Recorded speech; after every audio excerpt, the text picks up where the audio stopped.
Okay, welcome back to the Ashley Forest Rally Sprint, and I bring in a new co-commentator here in the form of Nathan Clive, who's our on-course commentator. Nathan, welcome to the other side of the road, mate. Yeah, thanks Lindsay, thanks for having me. It's been cooped up in the caravan over there, and nice to come over and see things from the other side of the course. So we see Tim Smith heading up. So we have the 0 to 1300 cc final now. We had Peter Murch has been through in his startup. He went through in a 1:14.02, which is a very, very quick time for this class. So Tim Smith, who has had engine issues this weekend, but he's on the course now. Yeah, Lindsay, he had a head gasket issue yesterday, and that put him out of the third and final run for yesterday. The team come back and thought they had the issue fixed, but went up this morning in the fourth qualifying run and had some problems. But it looks like he's got it going well now. He appears to be top of the course there. He's done a 44.49, which is 2 seconds quicker than what Peter Murch did. Yeah, Tim is pedaling very, very well. Yeah, he is. This has been pretty good. Tim's been in the 1:14 second bracket, and he's been the man to beat. And hey, anything could happen as he comes down towards the Kumo Tyres finish line. Wow, a 1:11.53. Wow, he should now, be. How do you put that in words for a 1300cc car, Nathan? Oh, that is just unbelievable. I mean, he was doing a 14 and now doing an 11. So the real question is Chris Herdman. He's been the champion in this class year on year, and he's got some real competition in terms of Tim Smith. So we'll see what he can do. Of course, Chris in the yellow Ryco 24/7 car. He's done this plenty of times before. Yeah, pretty experienced man, both in the rallies and on the longer version of the game, as they say, and in the rally sprint. So he has been the form man all weekend in this class. He sure has, and takes off the Wholesale Motors start line. He's heading up the hill, and we'll see. Nathan, that's been an encouraging encouraging comeback for this class with such a big number in the field. Oh, for sure. I mean, you turn up and there's 13 cars in the class. That's a big resurgence for that. Just for that class alone. Yeah. And it just brings to the fore how good the Starlets and those 0 to 1300cc cars are, and that class is far from gone. I think for many years these guys felt we're only just filling up the numbers. It's all about the first group, the fast ones. But to bring the class system in and have this runoff, what they're doing, has made all the difference, hasn't it? And look at the time to the hairpin. Yeah. 44.93, so at the moment it swings in the favour of Tim Smith. Tim Smith at the moment, isn't it? Yeah, and that's only 0.4 of a second, so this is going to be it's huge. All about coming downhill now. Through the Player Hotel Dipper, he's already been about to come through the Kumo Tyres finish line. This is going to be very, very close. Yeah, he has got it. 1:11.4. Wow. So give it to Chris Herdman. Chris Herdman from Tim Smith with 1:11.53 and Peter Murch a 1:14.02. And boy, Chris Herdman, he had to work for that one, didn't he, Lindsay? Now, aren't they tidy times for such small cars? Oh, 100%. You look back in the past and those sort of times, would only dream of in the 0 to 1300cc class. So he'll be very, very happy with taking up the win in the Supercar Raceway 0 to 1300cc class. Great too. Class sponsors, Lindsay. Getting in behind these classes. There we are. It's good, isn't it? Marvellous. Fantastic. All right. Thanks, Nathan. So our next, we'll move on to...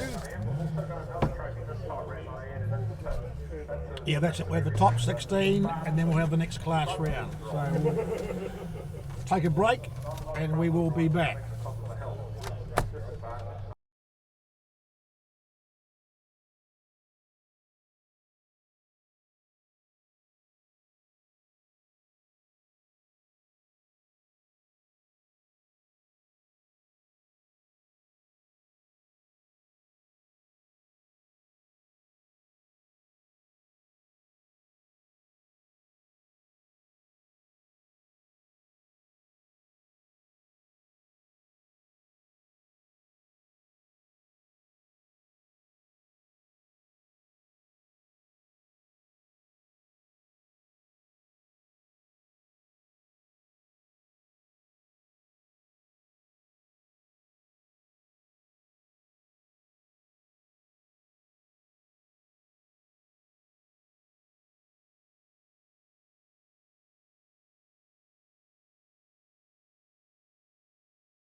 Okay, welcome back folks, and we have into the final 16, and I have Nathan with me again, Nathan Clive, to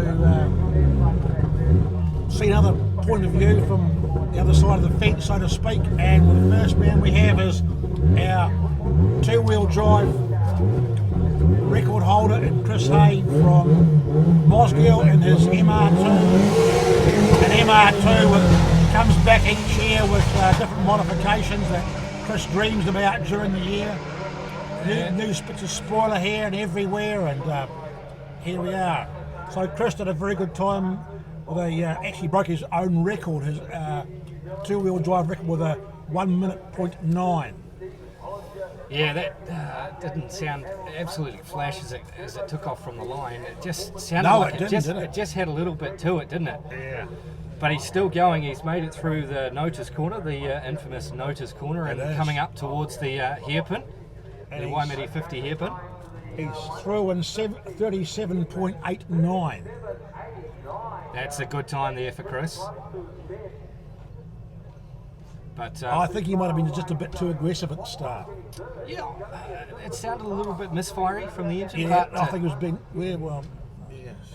We'll see. We'll soon see. A 1:02.43. So it's still quicker than his old record. It is. No. No, sorry. No. It's not. No, I stand corrected. No. He did close though. It was. He did I'm just trying to see what he did. 1:02.15 was his old record. Yeah, 1:02.50. Just so. Hopefully that's not. He broke his record last time with a minute even. Yeah. 1 minute .94. So 1:02.43. I suggest he would like to win his class again. Well, I don't think this top 16 is worrying him that much. No. Well, he came over to the caravan and we did have a chat to him, but looks like Dave Ollis is on the line. Dave Ollis from Woodend here, not far away from Ashley Forest. Dave Ollis, and his time in the 532 was a 1:04.83. So there's a wee gap between that next group and the boys with 1:03 and 1:04. So Dave's done pretty well. He has, and this is a little bit of an older model Subaru, and Dave hasn't been overly around rallying for a long time. Remember when he sort of first come onto the scene, he used to have a blue station wagon as a rally car. Oh, he has whacked that tyre at the hairpin there. Oh, that's given it a big shove. That's given it a big shove. 39.95, slower than Chris Hay. A couple of seconds slower. A couple of seconds slower. And that wouldn't have helped his momentum, will it? No, and the car still doesn't actually look like it.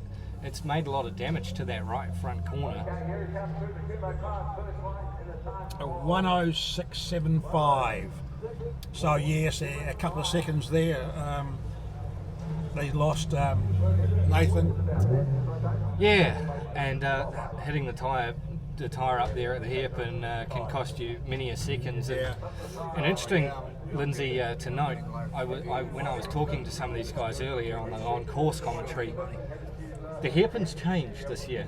The line used to be swing it out wide and come in from a real wide line, but they said that... It's an interesting point you make, Nathan.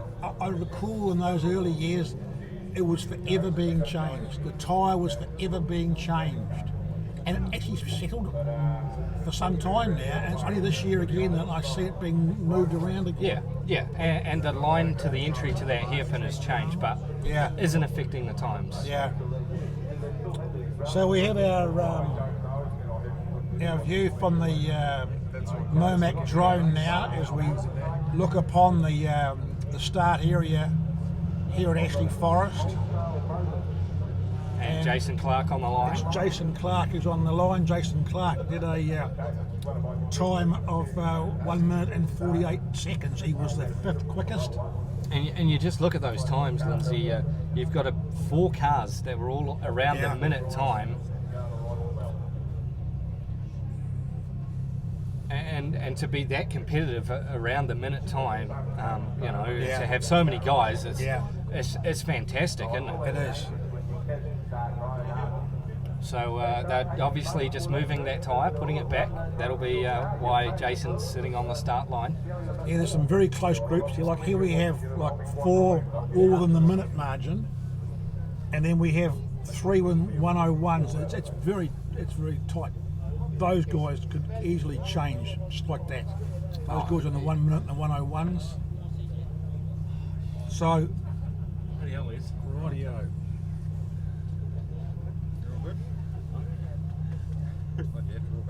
No. I catch second or two. Yeah. Oh, what? I was going 0.4 of a second. Sorry. 0.4 of a second. Yeah. You did well, Tim.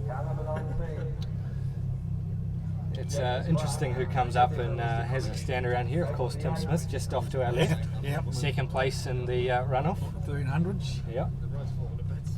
And Grant on coffee deliveries. He's doing a marvellous job. Yeah, my new apprentice boy is Grant McDonald now. Thank you, Grant. You're welcome, Pete. We'll call him the coffee runner. Yeah. And we have the new. I have the new apprentice here. I would. And I'm worried now when I get out the back. The old timer's gone to pasture. You'll be saying behind me. No. My time will come. It will come. I didn't really go and have a sleep in the lie down. Oh, that's good. A cup of tea. And a cup of tea. A cup of tea. And the sun's back shining here at Ashley Forest, as we were talking about it yesterday, as they put the tyre back in its correct position. Yeah, the team there from Southern Salvage looking after our vehicle recoveries, and they've been pretty quiet today, unlike yesterday, which is a good thing. And the guys there from Southern Salvage, they're renowned around the Canterbury region and their involvement. And I know Two Pies, as he likes to be called. Yes, we know Two Pies from Ruapuna well. Yeah, he's very involved in all motorsports. And of course, we're here courtesy of Winmax, brake pads, and Magnum Auto Group. So, MoMac Productions, and being supported by these two wonderful organisations. Here at the 40th anniversary of the Ashley Forest Rally Sprint. Did you think they'd keep going 40 years? No. Well, yes, no. Well, that's a 50-50 answer. Yeah, it is. And for a while back there was you'll find, Nathan, there was a time in the middle 90s, it was 4 years in a row it wasn't held. Yeah, I was just going to allude to that. And the reasoning was that we felt, or the club felt, that it was the end because I think ownership had changed hands, and also there was housing looming, and we more or less figured it was going to be the end, but the club kept at it, and it seems to be back on a level footing again. So, well, if you count all the years there was no event, of course, 86, 92, 94, 95, 96, 97. As you say, in that that was period, the era we thought was was all over. 2001 and 2006. Yeah, I think one of those early ones was because when they had felled the forest, when the last time the trees were felled, that was out of action. And then that era through there, that was the last, we thought was all over. If you count all those together, they're knocking on the door of 50, potential of 50 years. 40 years. If you count all the events that weren't run all the years that it wasn't Would have run, been 40 years. That'd be in the... It'd be 40 years. And that, would be the 40th anniversary. It is the anniversary, but it's the 33rd running. Yeah. So, you live, we don't know, the place is, like there's a house being built right behind us now downhill, and luckily we have an owner there who loves motorsport, and there's an agreement being made with, look what we're seeing now, that's the car park. The car park is isn't it wonderful? buzzing. Oh, it's fantastic, isn't it? And you saw a shot there of the pits, and I mean, we had 64 cars. This is probably one of the biggest fields. Well, it goes back to the very early days. That was about what you'd get, 60 odd, and then it was just for a short period there, Nathan. where essentially there was no television in any shape or form, and of course it became basically a club invitation event. Yeah. And once that was realised, you know, the club made the effort to get it televised, and you know, the 1 hour production type clips. Yeah. And then with that, people started to come back again, and we're now in the situation now with I think it has been. Has it been televised by normal television? Yes, It is, yep, okay. it is, yep. And there is a crew here this weekend Yeah. who are here doing the TV stuff, Yeah. and it will be on, I believe, Next TV3, weekend, I'm saying, CRC Motorsport. Yeah, next weekend. Yeah, so Or two and- weeks' time. yeah, And then, of course, we've got this new modern generation digital age we live in. Here we are on streaming. yeah, which 100%. Which is pretty exciting. So a bit of activity happening here in front of us. Jason Clark turning himself around and driving away from the start line. So yeah, a little bit of a hold up. He's done a good job moving that tyre barrier, and Yeah, well, at least we can see a bit now with the drone, if we know where the drone has gone. Yeah, he's just down at the bottom of the hill. Yeah, Yeah, that's so, right. The drone, yeah. So if we just go to the top one, that tyre will be fixed shortly, I'd imagine. Yeah, so looks like at the moment they are just putting the final touches to that. Looks like the slide deck's sort of moving himself back into it just to square up. At one stage, Lindsay, they had the tape measure out. They were that pedantic about the tyre at the hairpin. The tape measure was out. Yeah, and I'm actually pleased to hear that. If we're talking records, we have to have. It's got to be apples. consistency. It's got to be doesn't right. it? 100% consistent. If something's slightly out, Yeah, it's and at the start line, you know, the marks they start in the same spot every time. Every single time they leave the start line. I have to say, in some of those earlier years, some of those times and records could be a bit debatable because they used to move the start willy-nilly because it's a better it's a better holding back here. We'll move the start back a bit, but the times were still being compared to previous runs. It was consistent within the runs, but looking at records overall, misleading at times. With right now, as you say, they put the tape measure out. Oh, as you say, it's got to be consistent, and you know, you don't want it any other way. And a man who loves consistency, Mr. Barney, Hello. of course. Young Lindsay. Mr. Barney. I'll let you have a read of a wee text that Mr. Rabbit just sent me.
Okay, right, Nate, who we got?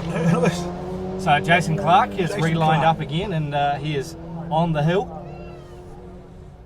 Yeah, Jason Clark, who did a even minute 48 seconds in the last round, so he is in good shape for a top 8. Nathan? Yeah, he is. He's in that group there around the 1 minute, which there was 4 of them. Yeah, correct. And Plus Mike Wellington with a 101 and Richard Bateman with a 101 and Sean Haggerty with a 101. So there's not enough spaces there for them all. No, 37.59. Lindsay, that's the split time to the hairpin up there. Yeah. So he's pretty on the ball. Coming through the Plough Hotel Dipper. Of course, the Dipper, has claimed its fair share of guys over its time, and if you can get a shot through there, especially taking you've got to get it right. You've got to get the entry so right. There we are, another minute time from Jason Clark, 1 minute and 29 seconds. So he's just about halved that in tenths of a second. He has. He's gone 2/10 of a second quicker, hasn't he? So our 4th competitor on the line is Garrett Thomas in the Subaru WRX, and Garrett's time was 1 minute and 76 seconds. So again, these guys have all been around this minute flat bracket. Yeah. And Garrett's had a pretty good run in his rallying career. He's only 3 years of rally. Yeah, Mainland Series champion. Yeah. And he won the Catlins Rally.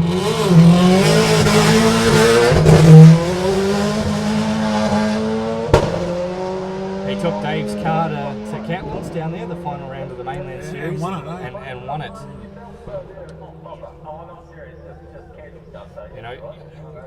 Garrett is one of those guys who you wouldn't put it past to go a sub-minute run if he can keep it together.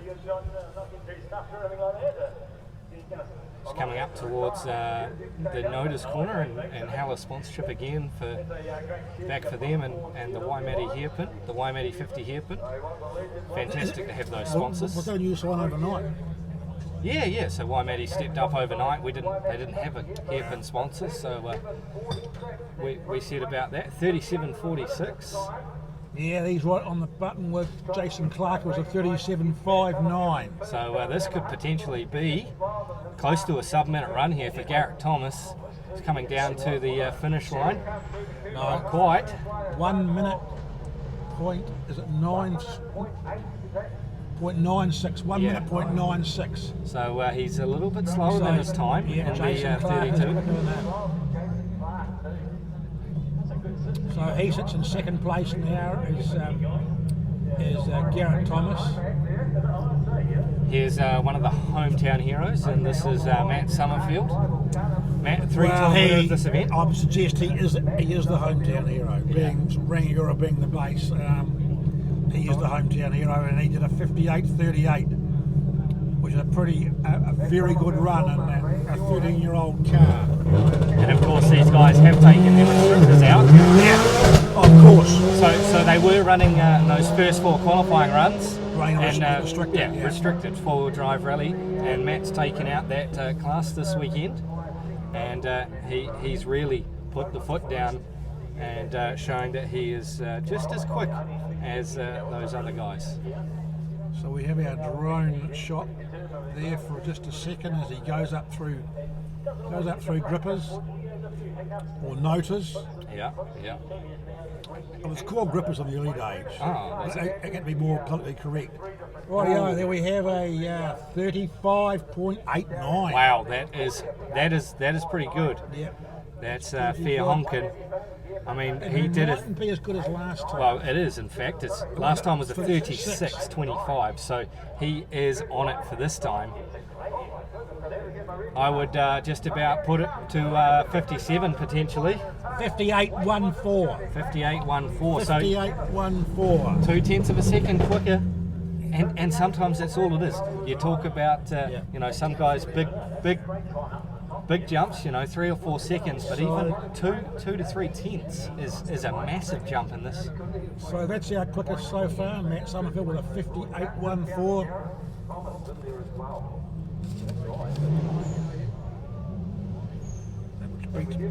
Matt's last time was 58.38, so he is improving still. Gareth McLaughlin coming up to the line, car 12, and this is a Mitsubishi Galant VR4. Beautiful car. This got a lot of time for this car. This was the forerunner of the Evos. Was the VR4. Looks a very unlike rally car, doesn't it, Nathan? Quite a big car. Yeah, it does. It doesn't. It's square in shape. It doesn't have the curves of the Evos. But they did well on their time. As I say, they were the forerunner of the Evos, and people like Murray Chandler and Scott were conditions. So, Gareth McLaughlin from Hastings. In fact, Lindsay, we were talking about Stewie Year driving one of these cars, and Stewie Year was actually here. He's just hopped on a plane and headed home, so I hope he's got his live streaming tuned in. It was nice to see Stewie Year, a VR4 exponent of days past, down here at Ashley Forest watching the coverage. Yeah, so Gareth will make his way, come through notice or rippers, whatever you feel Grippers, inclined, right? inclined to more call expression. rippers. 37.72. So that's not too bad. That's still second quickest, right behind Matt. He's sorry, not. That's a good time. 37.72. Yeah, he's actually behind Jason Clark and Garrett Thomas at the split. So we'll see. Should be another minute potential run here. In fact, not as fast. 102.03. So no, it's not as fast. So that could be quite punishing for him. But looking at his previous run, it is quicker. Okay, next car on the line. He did a 102.43, Okay, so no, he's 4 he tenths. improved. Yeah, he improved. Yeah. Car number 11. So here's Jason McConnell, car 11 on the line. He loves it, doesn't he? Here's the Evo 7. He's sponsored by High Tech And Jason actually had an identical time to Dave Ollis in the 32 round. And of course, so those guys were on the limit of the 16.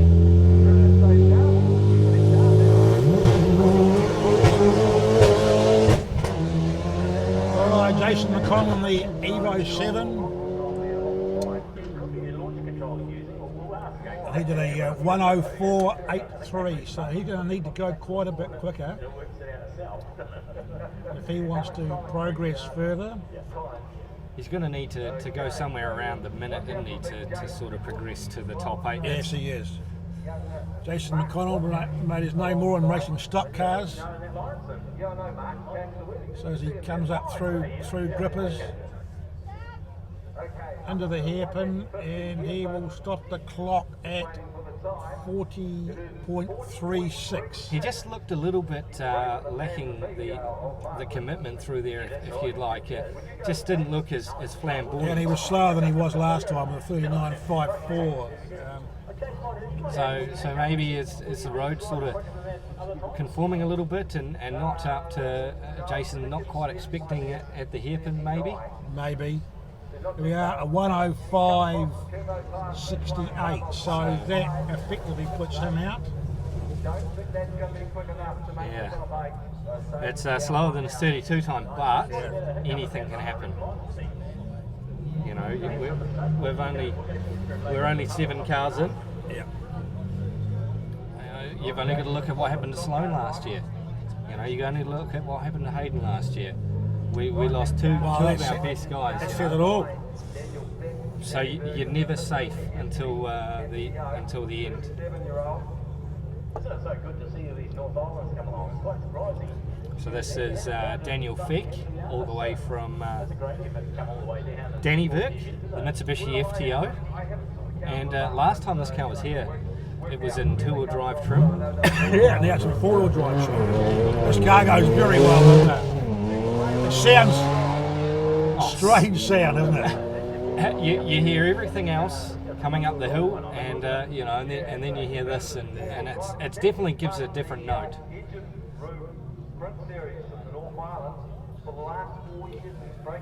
I'd just like to add something I said before about the National Rally class with some of these cars that have been competing in the National Championship. Apparently the information we got was a little bit incorrect, and of these cars will be eligible still, but not for the Gold Star, which is the overall title. Gold Star Championship. They will be able to compete and receive points. So thanks for that clarification from Carl Rabbage. So Daniel's time to the Waimate 50 hairpin, 39.05. Don't know if that's going to be quick enough to make the top 8. And looking at what he did last time, he was a 39.77. So It's quicker. it is quicker, and the overall time, 103.45. Okay, here it is. and that is an improvement. 104.75 for last time. 103.45. So will it be quick enough? He'll be on the bubble, if anything. Going by how things are looking currently. Okay, just pulling up the line now. Now this is Graham B3 from Hawaii. And obviously the next car on the line. We've had our first eight through, so now we'll know what's going on. Yeah, Now. now we'll know. And this car, what can you say about this one, Lindsay? Blake Kim Austin won in this car in 1996, I think it was. Yep. Sorry, 98. 98 with a 58.96. Not bad, 21 years ago. No, definitely not. And the cool thing about Graham having this car is he's improving. He's getting quicker and quicker every time he's gone up the course. He's getting quicker and quicker. And we'll look for his time at the hairpin. 38.52 to the top. So yeah, that again quicker. He did a 39.18 last time to the hairpin. Waimate 50 here, but 38.52, and that's a good improvement there. So we'll see where this sort of puts him. He's already passed the dipper. Coming down to the flying finish. Here he comes. 103.19. So again, an improvement. Yeah, well, he's crept into, he's in sixth place now. 6th place. So we'll see whether he can stay inside that top 8. These guys coming up the line though are faster. So it's Jason McDonald with a 105.65 who's in the danger zone now. And Dave Ollis is out.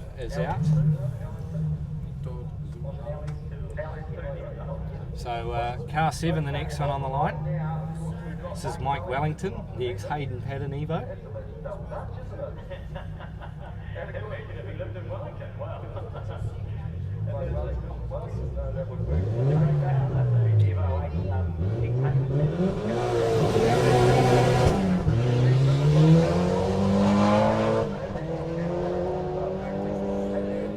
And Mike's a big supporter of rallying down in Otago.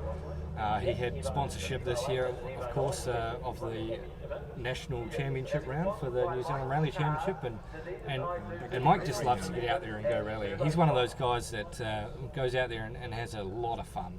So he's in a 101 bracket last time, so whether we can pull something more than that.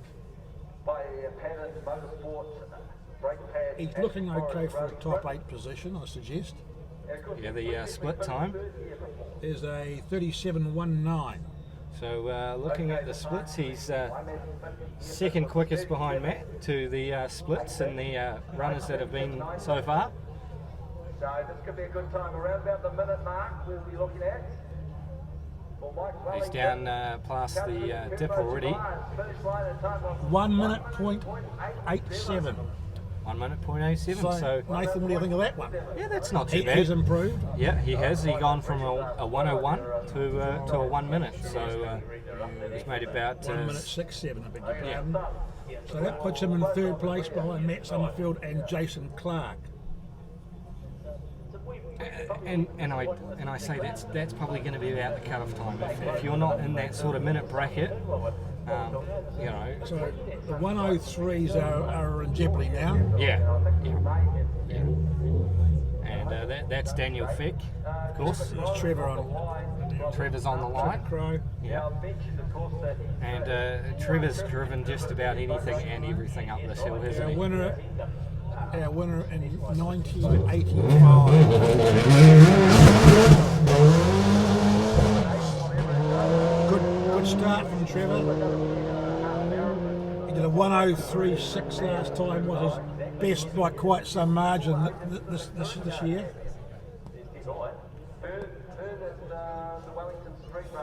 I mean, Trevor's a long time campaigner and another one of those guys that just loves to get out there and give it its all,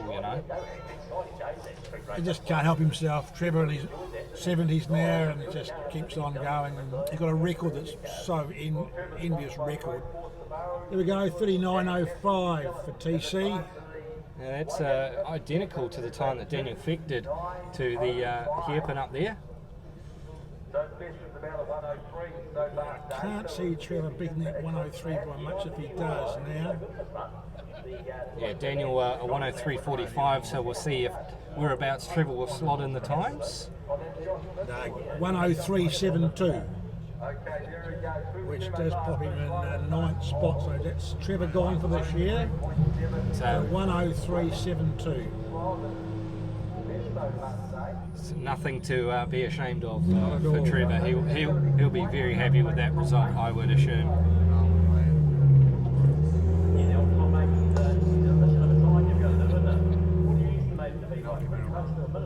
The Scotsman, Sean Haggerty, to the line. Sean Haggerty.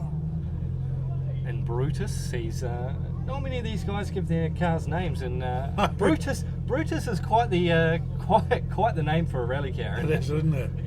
But I suppose it's the way things go. And he had early troubles, had engine issues yesterday, and come back today and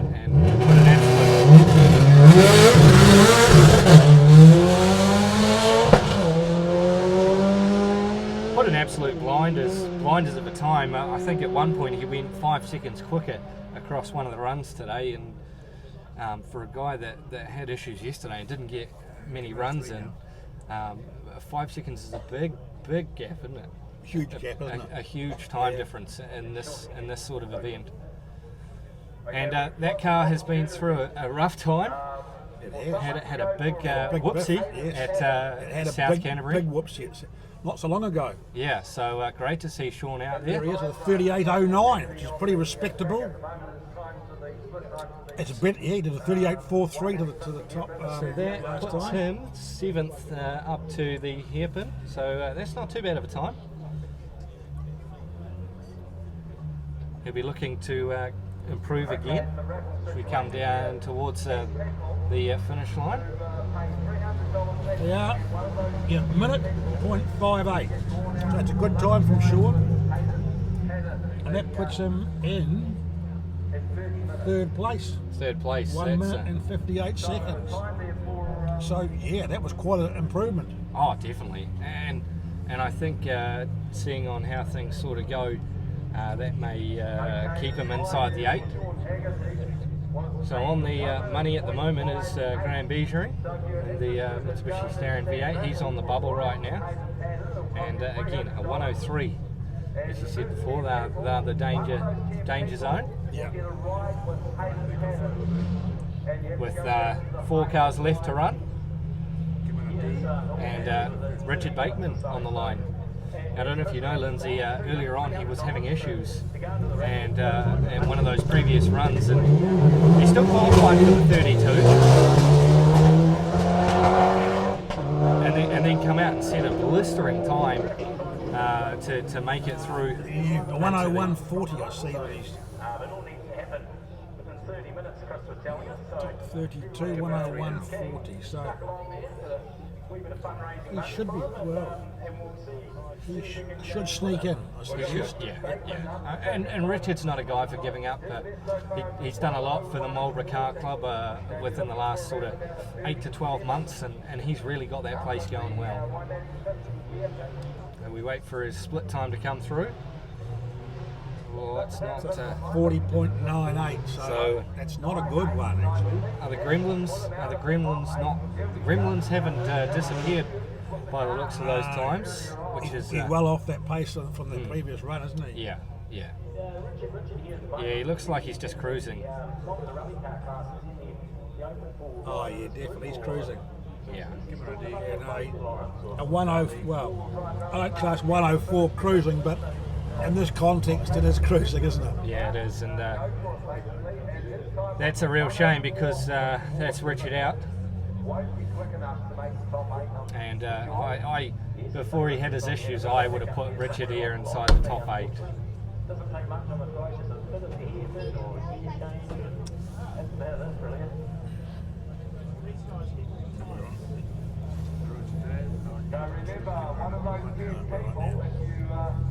So it's Graham Shearing who's on the cusp of going. He's at 103.19. And Mike Tall on the line. Mike Tall, who's so impressive in this car. He is, and he's disappointed. He should be in the sub minutes. When I spoke to him earlier, he was saying I should be in the 59s. I should be in the 58s already. And he's struggling. So he believes it. He believes he should be in that time. The car is quick enough. He's done a 58 before in that car. So you know, we'll see what happens. Mike never one to give up though. He'll fight to the bitter end. So Mike Tall did a 1 minute 23 in the previous run. He had a split time to the hill, just as quick enough as Matt's last run.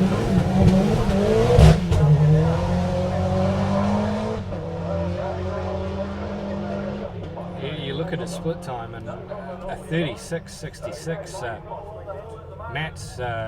Matt went quicker this time up the hill, but in the 32, Matt's time was a 36.25 to the top, and he converted that to a 58-second run. So Mike looking to commit and go under the minute. So he's already up to the hairpin. 36.4. So again, he's 2/10 quicker to the hairpin. He's got to get it. Can he convert it? Yeah. If he It's can. all about momentum now. As he's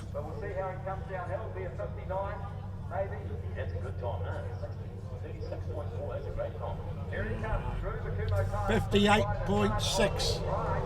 Yeah. He's it's where he should be. And, as you suggested, Nathan. Yeah. He said that's the time region he should be in, and he's just proved it. 58.6. So the cusp now is Chris Hay with a 102.43, and I think, with those to come, I say Chris Hay and Gareth McLaughlin will be the two that drop ones off. that will lose. Yes. Yeah, but still got Hayden and still have Sloan. Oh yes. And I got to Hayden as soon as he'd done that record-breaking run, and he said, look, we've still got a bit more in the car.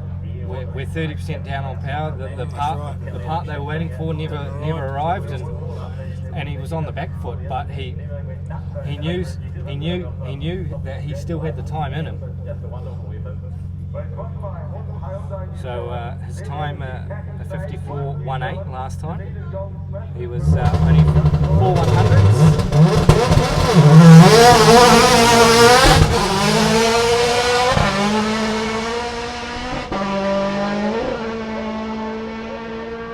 That got some air. You could hear that. Just wheel spin.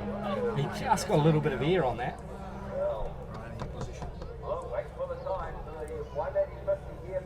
So 33.91 was the split time last time.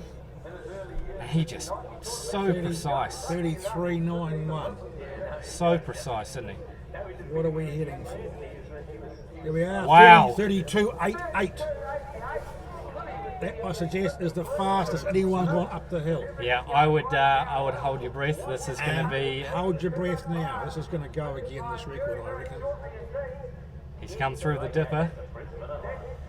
Here he comes across the finish line. 53.27. Wow. Wow. Wow. Wow. Far out. Gone again. 53.27. 53.27, people. That is crazy. There it goes again.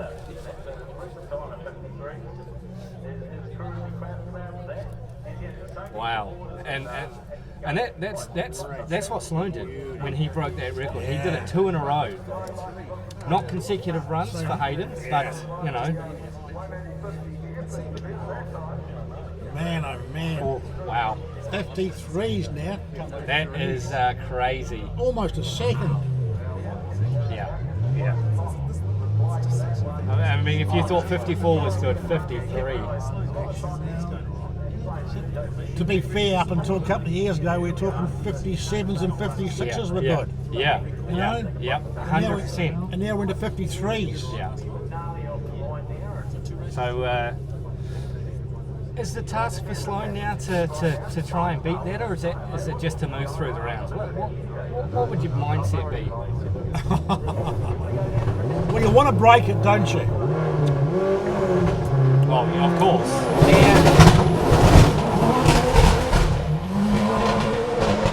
No, I think his mindset will be to beat him. Oh, it would be a fantastic challenge. I mean, they were going blow for blow yesterday. Hayden set that time, and then Sloan come right back. And that was in 57, 56 territory, you know. So he's already through notice. Wow, that's a big slide there. He's really throwing that car around, coming up to the hairpin. What's the time? 34.2. So yeah, not as spectacular as Hayden, Second and a half behind Hayden. but I'd say it'd be very hard to pick that up going downhill. But never say never. no, he's still got more runs. He's just got to come across the line. Here he comes. 54.32. And again, Sloan's, So he improved. Sloan's gone quicker. He improved. He's gone quicker than his personal best. That now becomes his personal best. Yep. Rightio. So as you said, That's Gareth our- McLaughlin. That's our top 8. So our top 8 is Hayden Patton, Sloan Cox, Matt Summerfield, Michael Tall, Jason Clark, Sean Haggerty, Mike Wellington, and Garrett Thomas. Yeah, so Chris Hay falls out of that one, and so does Gareth McLaughlin. We're going to see Chris Hay again, though. The unlimited two-wheel drive top 3 runoff still to come a little bit in a little time. Alrighty. Well, thanks for giving us an opportunity to have a look from the other side of the fence. It's been a great pleasure to join you on the live stream, Lindsay. Thanks, Nathan. And of course, Grant as good well. good to see you and see the other side of the fence. Come over and see us, and yeah. So we will be back with you folks soon for the 1300 top 3 final. Then we move into the top 8 elimination.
Okay, so while we have a moment before the final three for the 1600 class, we'd just like to reflect a bit on overnight motorsport activities. We're not talking about rugby at all, we're talking about the heavy program overnight, which involved Formula One qualifying, Indy cars, and of course Liam Lawson competing in Europe in his last round in the Formula Open.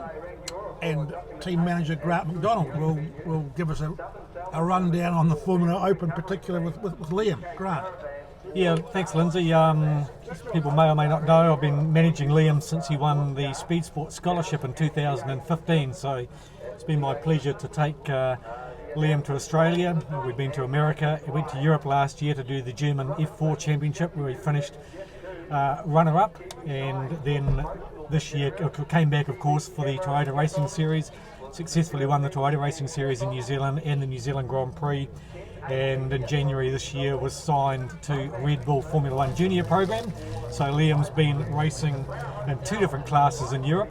The original intention at the beginning of the year was for him to race in the European Open class, which is for the old Formula 3 cars without the halo, which you see in this picture here. That's the new FIA F3 car, which took over from GP3. And Red Bull decided to enter Liam in two championships this year. So it's been an incredibly busy program. And stepping into this big car, the F3 car, with a team which is probably not one of the better ones on the grid, but Liam has shone out, already has a podium at the British Grand Prix, and then second in Monza last time out, and there's just one more round for Liam in the FIA F3 car, and that's in Russia next weekend. But yes, back in the open class for the older style cars, and last night he started in P8. With such heavy torrential rain in Spain that in fact they cancelled the qualifying session for the Formula Open cars, and they set the grid off combined practice sessions. Unfortunately his team didn't use any new tyres in practice, so his best time in free practice was in fact 8th. So he started on grid 8 in the rain and took the lead on the very last lap and crossed the finish line 2 seconds in front of second place. It was a magnificent drive in the rain. Liam has always been particularly fast in the rain. So yes, it's been a long motorsport weekend, long night. So up at 2 o'clock this morning watching Liam, and of course they had their final round or race at Barcelona tonight, qualifying around 8 o'clock New Zealand time, and the race will be on at 2 o'clock in the morning, about the same time as F1 will be roaring around the streets of Singapore. So what's happening on the circuit scene overseas, but a great result for Liam, and it's certainly been a very exciting year being involved with him, and completely different to the style of activity we're seeing here at Ashley Forest on the gravel, Lindsay. Thanks, Grant. So we're now looking at the 1600 class final, and that was Jared Glass from the Toyota. I'm sorry he missed his run, but he went round in a 1 minute 12.67. And now we have on the grid Brendan Mitchell and the Datsun 1600.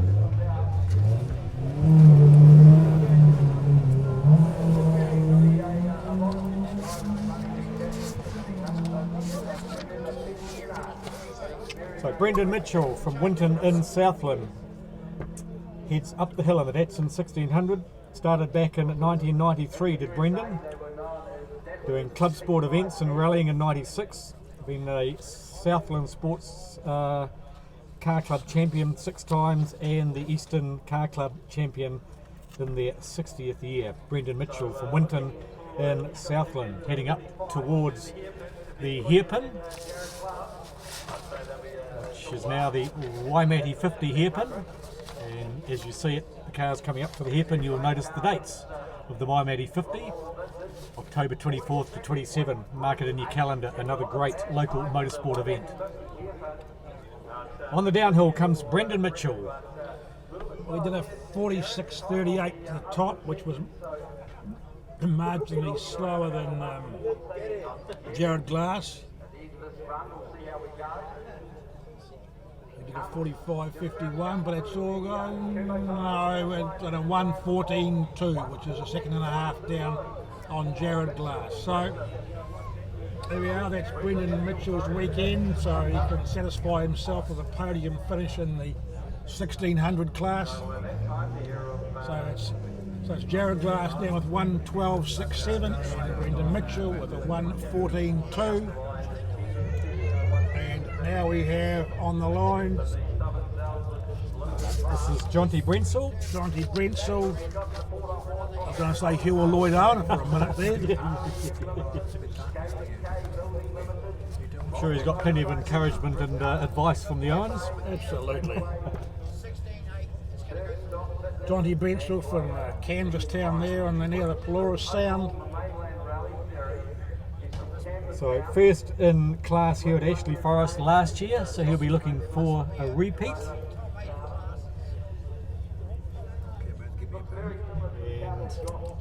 And you'll need to better a 1:12.67 in order to do that. Jonty Brensel.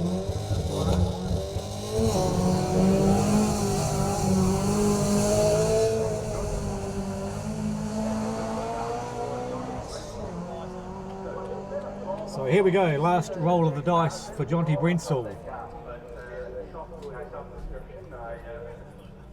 And a car that was built by Jason Clark, which he rallied for a few years. And then it was bought by Murray Christopherson. And then Jonty bought it in 2018. Obviously came to Ashley Forest the same year last year and won his class. Finished first in class at the Westland Rally this year, 12th overall. So he did a 44.97 to the top, which is the quickest of the three. So look, a victory looks a distinct possibility here for Jonty Brensel.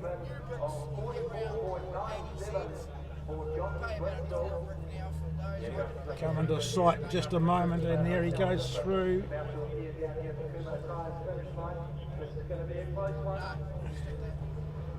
Here we go, 1:11.13. So a comfortable winner of the class, Jonty Brensel from Canvastown, a 1:11.13. Second place will be Jared Glass in the Toyota Corolla, with a 1:12.67, and third place to Brendan Mitchell in the Datsun 1600, a 1:14.2. So next on the card today is the top 8 elimination round. So half of these drivers will go through, just 4 into the next elimination round. And in between the top 8 and the top 4 elimination, we will have the two-wheel drive classic top 3 final.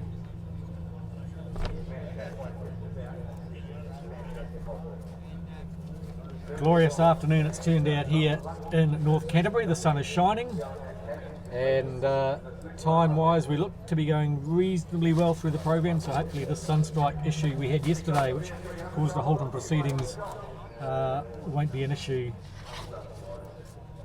today. You'd hope not, Grant. It's 10 past 3 now.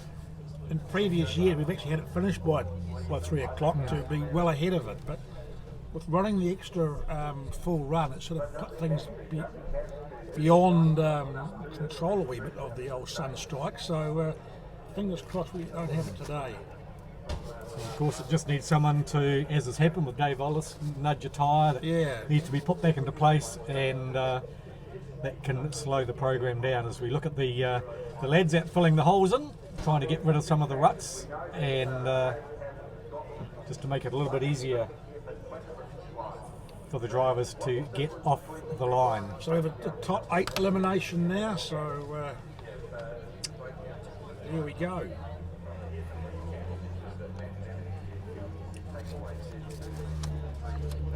Just another quick mention for our Rally Sprint sponsors this weekend, which is Winmax brake pads, sold by Paddon Rally Sport in New Zealand. Of course, Winmax is the leading Japanese brake pad used in WRC, R5 teams, and a lot of the GT racing teams around the world use these Winmax pads as well. Over 30 New Zealand rally competitors are using the pads. Excellent performance, driver feel, durability, and longer wear. Winmax brake pads and Hayden Paddon Rally Sport. proud sponsors of the Winmax Ashley Forest Rally Sprint in association with Magnum Automotive Group, who are helping out with the live streaming coverage here this weekend. Hope you are enjoying the elimination rounds as we head into the grand final, which is still looking to be a Hayden Sloan showdown. We were saying this time last year. Correct. And Alistair McRae won. Because to get into the final, the car's got to keep going. And to win the final, you've got to keep going. Indeed.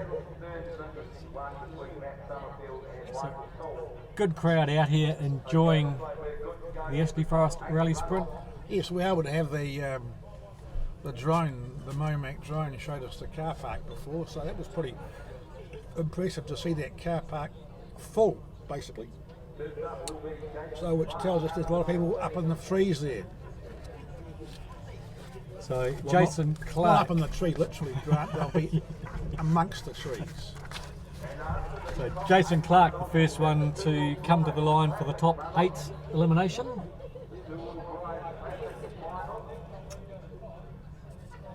Jason Clark, who did a 1 minute 29 seconds. So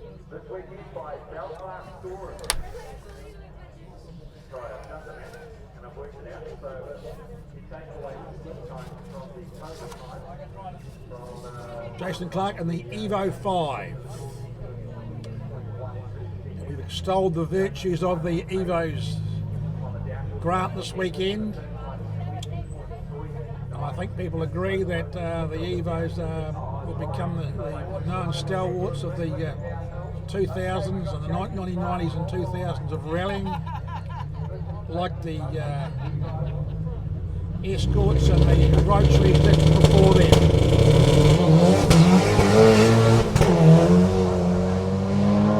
Off the line goes Jason Clark, car number 19. Supported by Autospec, Richard Bateman Motors, CBD Cafe and Deli, and Jason's Wallet. So you did a 37.59 to the top last time. So that'll be the first guide we'll look for. Jason actually won the four-wheel drive rally class here last year, and that is a class that beats Summerfield 38.15 this time round, so he's a bit slower than, he's half a second down on what he was last time.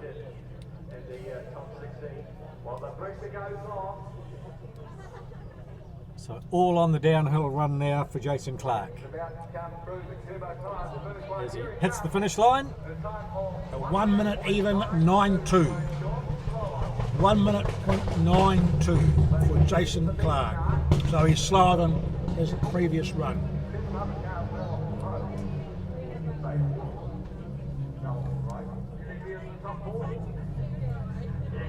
0.7 of a second slower than his last run for Jason Clark. There's Garrett Thomas comes to the line. And Garrett is running unrestricted for this run as well. So these boys do the four-wheel drive rally car class, then out comes the restrictor, up goes the horsepower, and off goes Garrett Thomas.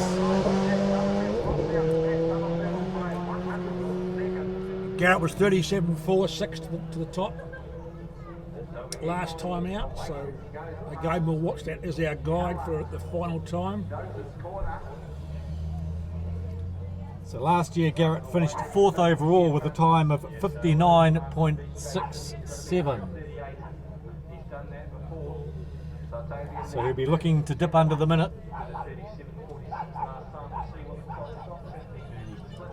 Gets to the top very nicely around the corner. 37.1, so that's a very, very good split time there. So he's on target to improving his own time there. So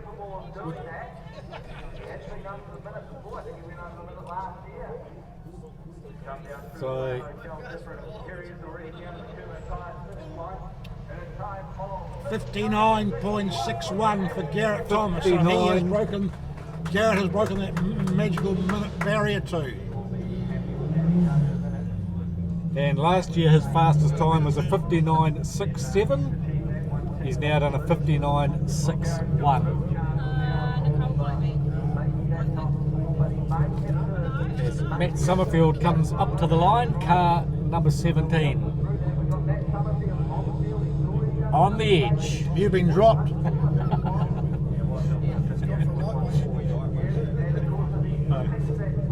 Rightio. What can Matt pull out of the hat this time?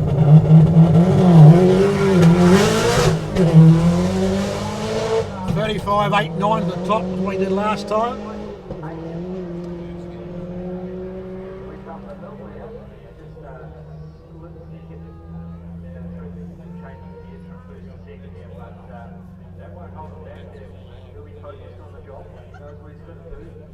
So here comes Matt Summerfield up towards the hairpin. Nice, looking good.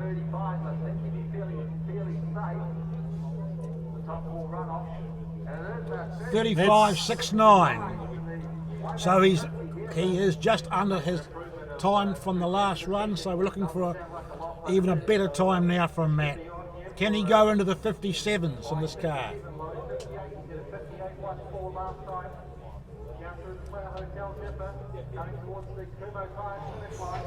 57.83, so he's gone into the 57s now. 57.83, well done, Matt Summerfield. Brilliant time. That is really putting it amongst them. That's impressive stuff. That is very impressive. I definitely think that would be the fastest that car's been up and well, it is the fastest that car's been up and down this hill.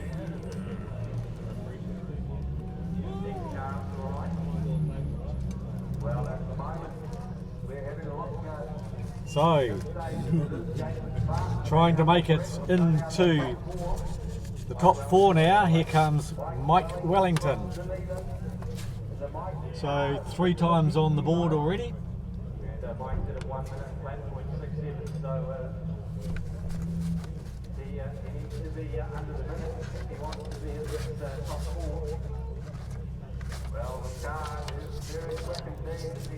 Car number 7 for Mike Wellington, obviously supported by Mike Cars, Dunedin Isuzu, Renault Dunedin and the Turbo Shop.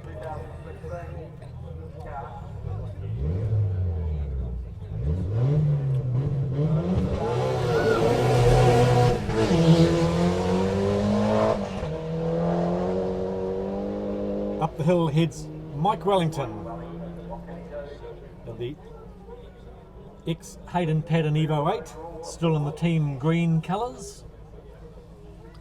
Quite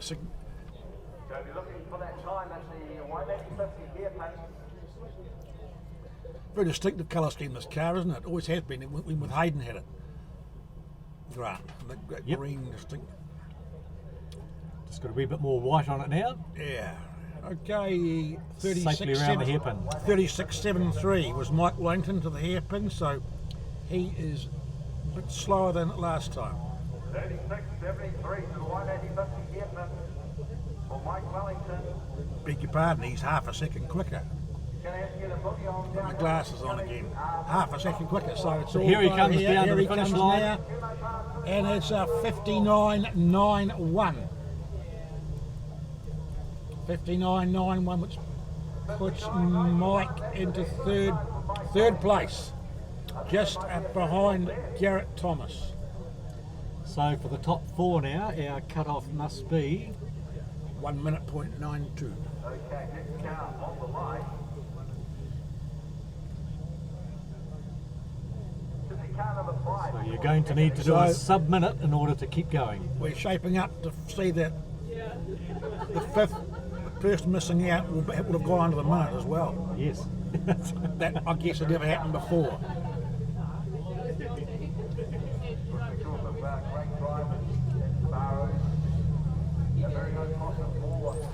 So here comes Sean Haggerty. Sure to be very pleased to that this car's being repaired overnight, as we mentioned earlier. bolt issues on this car. He only did one run yesterday, but he's come back with a vengeance today. And slowly lowering his times. So Sean Haggerty down to a 1 minute .58.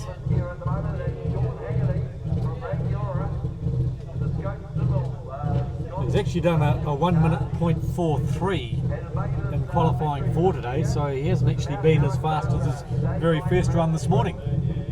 Poor old DJ. I'll come back with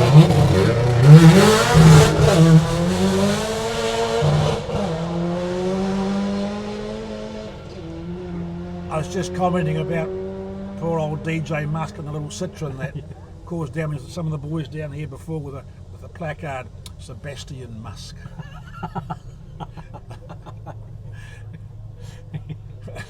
Very good. Yes, Sebastian Loam drove the Citroen, so there we go. Perhaps we could invite him out next year to give this one a crack. Absolutely. Wouldn't that be great? Rightio. 37.29.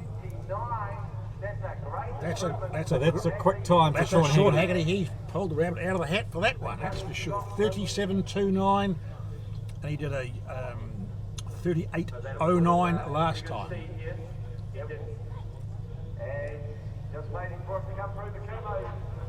59.86. 59.86. 59.86, so the cut-off time now is 59.91, which is held by Mike Wellington. So I suspect it's about to go.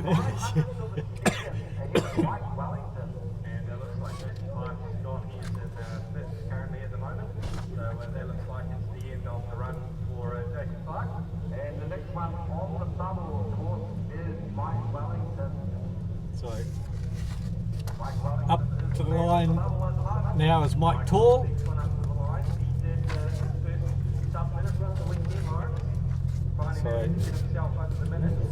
So Mike has been Mike Tall.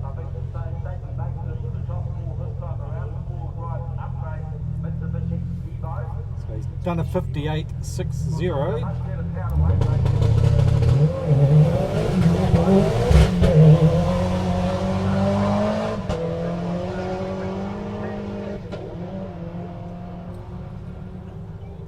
Yeah, Mike Tall can make this car scamper, Grant, that's for sure. He's been impressive all weekend, like he is every year when he comes here with his car. The wolf in sheep's clothing.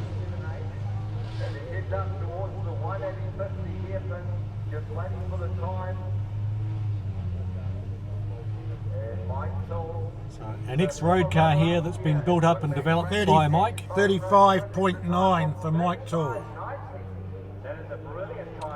which is half a second off what he did last time.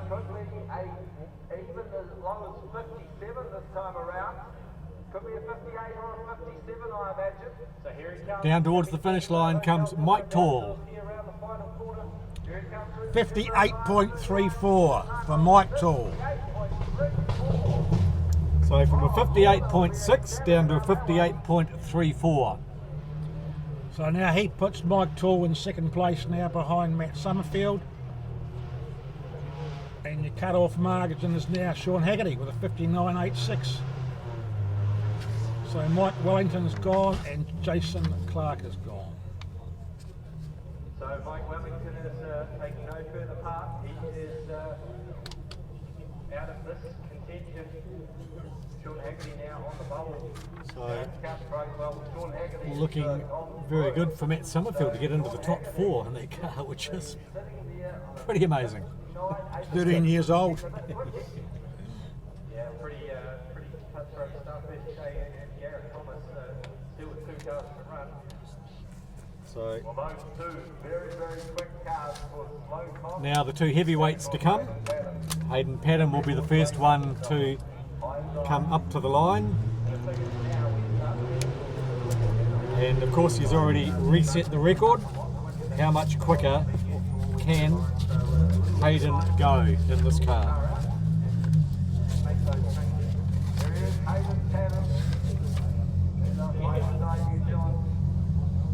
The 53 53.27 is the current record. All comers record.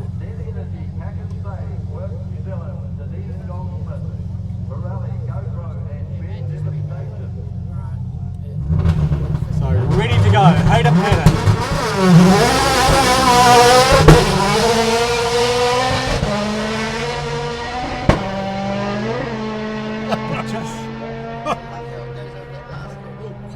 A man with a purpose, a car with a purpose.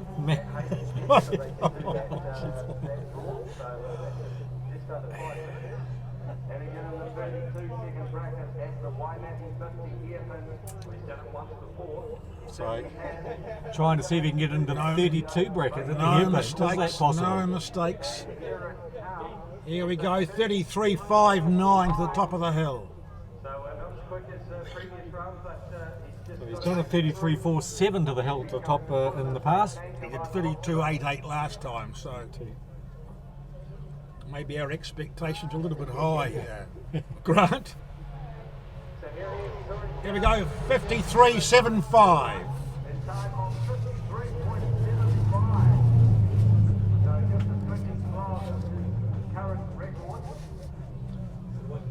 Enough to qualify for the next round. Yeah, absolutely. So I wonder how much more is left in these cars. It's not only finding a wee bit more horsepower out, it's also the road conditions as well, and I can imagine these monsters are tearing it up a bit. Only Sloane Cox to come. You know, of the 7 cars that we've had so far, 6 have been sub-minute. And I think we're going to have, unless something happens with Sloane, all 8 sub-minute. And I don't think that's ever been achieved before.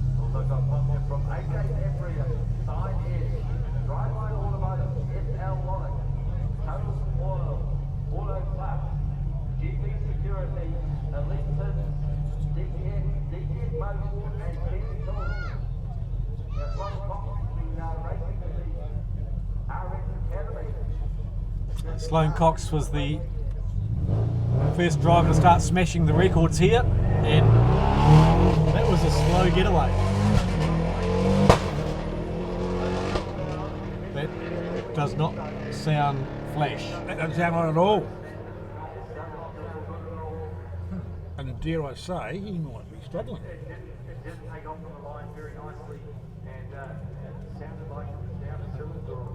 Almost like he's down, lost a plug or something. Sloane has had the odd mechanical issues in the closing stages of this event in the past. Last year, for example, 38.47. Yeah, no, there's something wrong, all right. He's 4 seconds down. So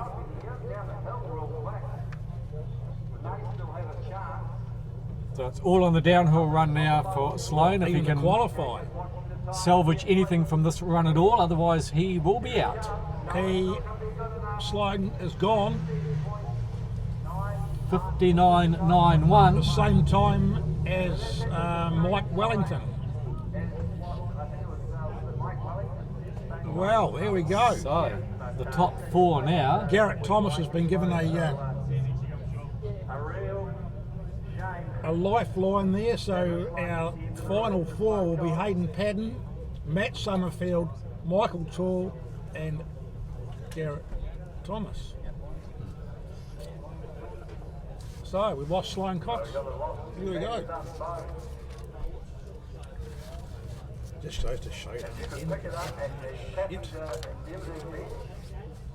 Yes, this elimination style competition, you've got to keep putting the runs on the board. Unbelievable. Yeah. This happened last year to Sloane Cox too. Yeah, so if you're missing a cell phone and you have a cheeky pocket, So that certainly takes the pressure off Hayden Patton, having already reset the record, which was the task he came here to do. Probably not quite by the margin he had hoped. If he had had his 800 horsepower engine running on full song in this car, but the engine change and a bigger turbo was the only way they could get the car ready for Ashley Forrest. So now we await for the two-wheel drive top 3 final. Two-wheel drive top 3 final cars getting ready. As you can see, beautiful afternoon here in North Canterbury. The sun has come out, and so have the spectators for the money end of the competition here on the Winmax brake pads Ashley Forrest Rally Sprint. So after the two-wheel drive top 3 final, then of course it's the top 4 elimination. Then we have the two-wheel drive unlimited top 3 final. Then of course it's the top 2, the showdown for the victory.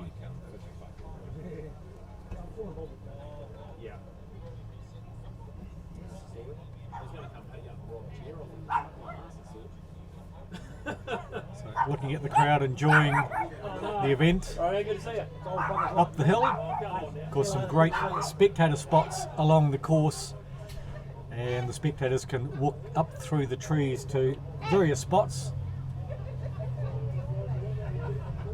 And probably if you're quick enough, you can go from one side of the course to the other and see them on the way up and on the way down as well. So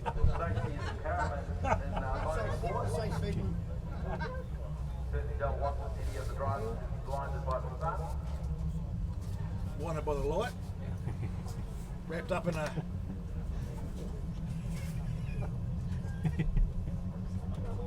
something in the night. that's it. Yes. Okay. Thank you, runner. The competition will just I feel like I'm everybody. carry on. So No, he's went out. This year he's in. so Yeah. getting set, as we mentioned, for the two-wheel drive classic top 3 final, which I'm sure is going to be a bit of an RX-7 benefit.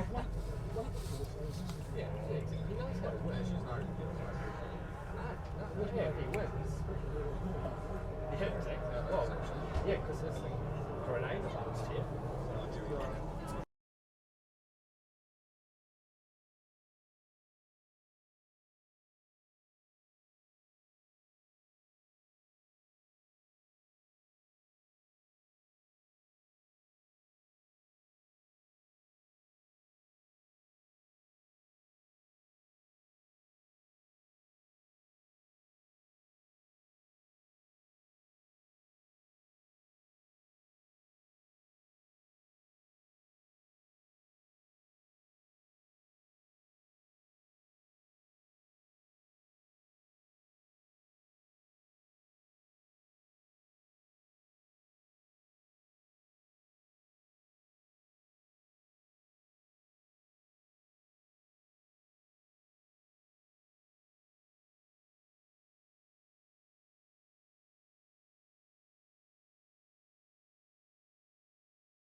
So here we go now for the classic two-wheel drive top 3 final. The first car to head up the course will be Stuart Reid from Brisbane, Australia.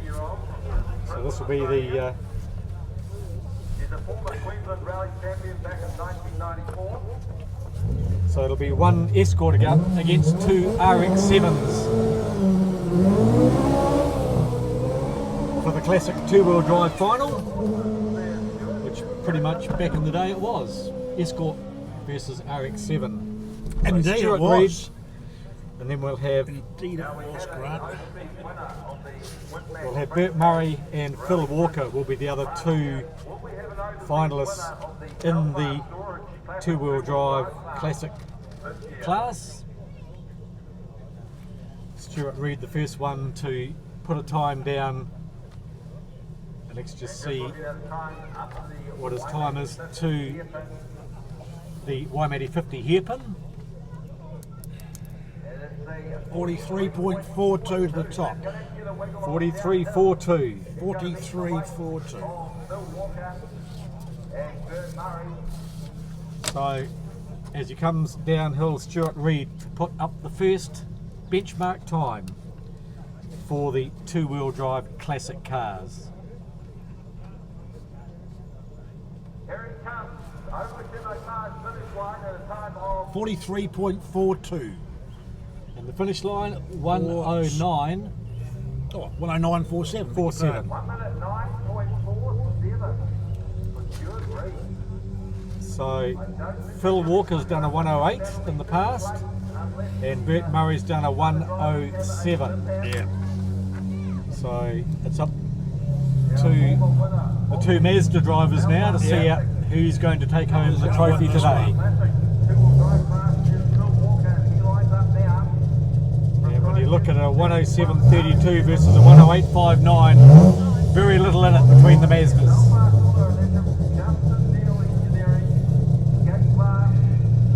So he finished second in the classics here last year.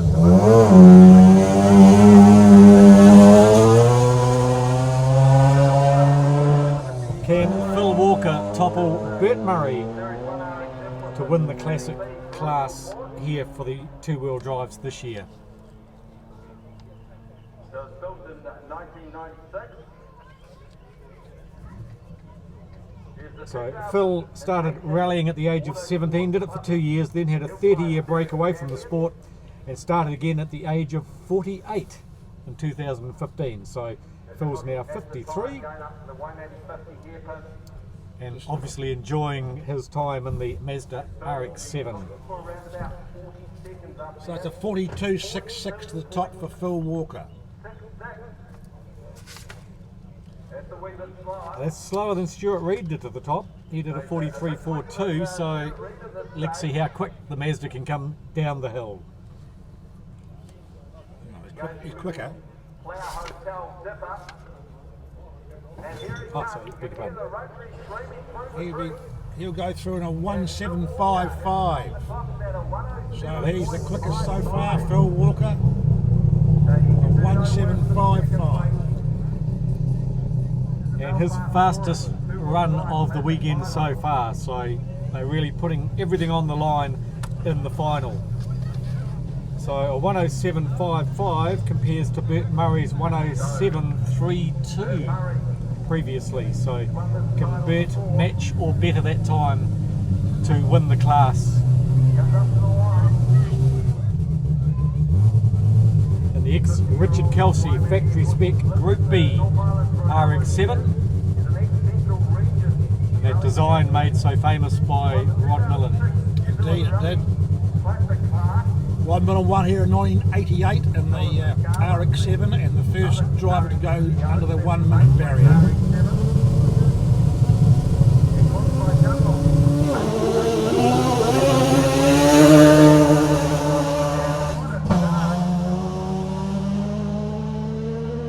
So Bert Murray heads up the hill in the quest to win the two-wheel drive classic class, If we have a look at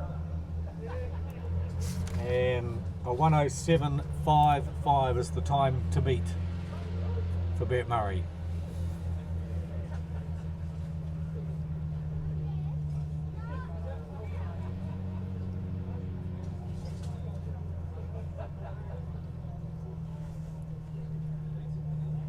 Up to the hairpin goes Bert Murray. 40.7. Well, the time's the So he is over a second and a half quicker than what Phil Walker was. So it's a good omen for Bert Murray now as he dives downhill. now this could be around about the 105 I would think this is going to be a winning run by Bert Murray for the class. Yep, 105.54 for Bert Murray. 105.54. There we are. There is our two-wheel drive classic class winner, Bert Murray from Waimate. Dodgy.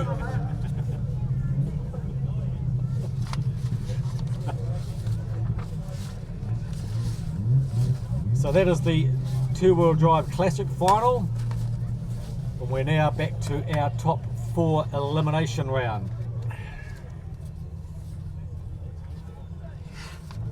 With our top 4, of course, being Hayden Paddon, Matt Summerfield, Michael Tall, and Garrett Thomas.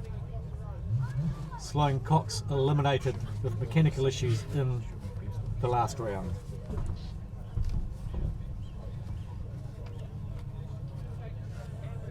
And that was clear right from the beginning. When he took off, it just didn't sound anything was there, did it, Grant?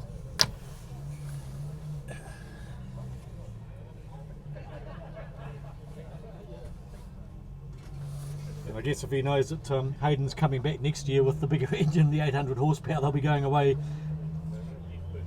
and using their time to see if they can get this car to go even faster to match Hayden next year.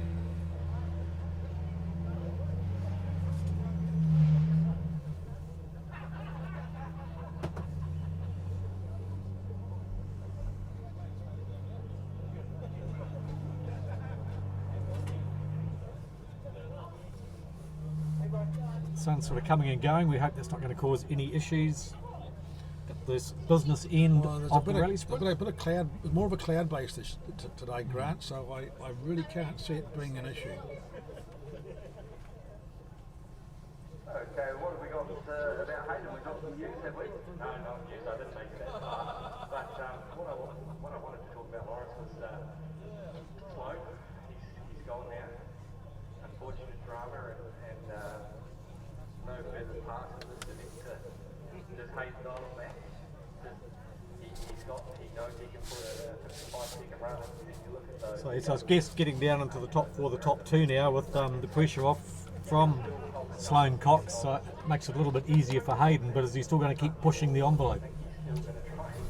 He's got into a 53. You always want a good winning time, don't you? So I don't know. I think if he's not going to go Natural reaction would be to go for it still, wouldn't it? Yes, he's got the record. Yeah, but does he want to win it? I think his prime focus was to break the record. Yes, it was.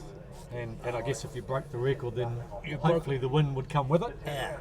But that does, as you say, take the pressure off having to put that everything on the line in the final. It does. So it becomes a bit of a juggle, doesn't it? Do you keep trying to push faster and faster, or do you take the win? Well, I'm thinking this was his mission. That it was to break this record and to put there that it would stand for some time. But the way he spoke to me earlier on, one gets the impression, I got the impression that, maybe I'll be back next year because it's such an iconic event. Yes. Not, I've set this record, but it will sit there for a long time like Rob Millins did. I don't know. It depends what his program is next year, obviously. Of course, yeah. and the power to weight ratio. So Mike Cook's the big unknown.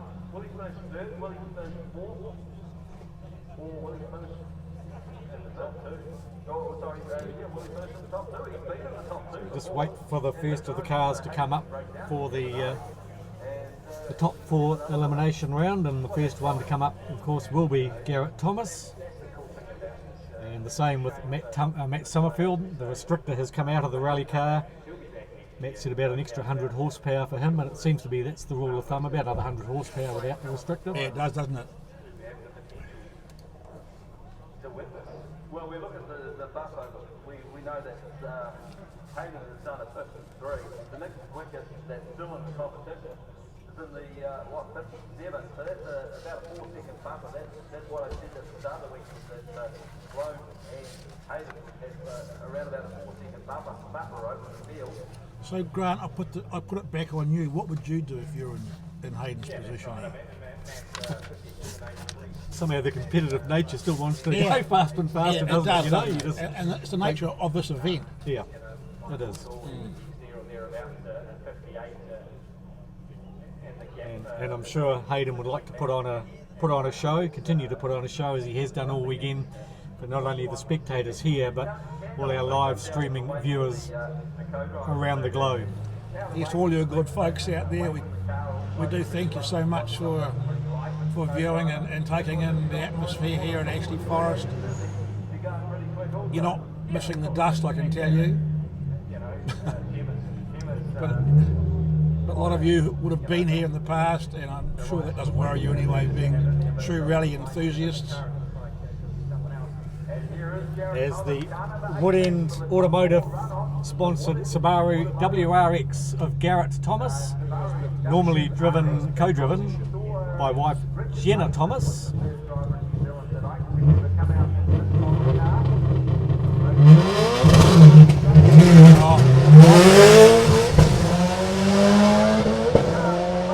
Not his best start. A little bit of a hiccup on the start. Yeah, and he's had smooth starts every time as Garrett Thomas. And when we're talking, well, even look at our 4th and 5th places with on the same second, so every little bit counts. And that's not what you want in the top 4 runoff. You've got to be on it straight away, and you've got to get that perfect launch off the line. We talked about the launches off Garrett the line. Thomas, I'm sure, finished 4th overall here last year with a 59.67. He's already gone quicker than that with a 59.61. That's not going to be good enough. So his split is 37.6 at the top, which is half a second slower than last time.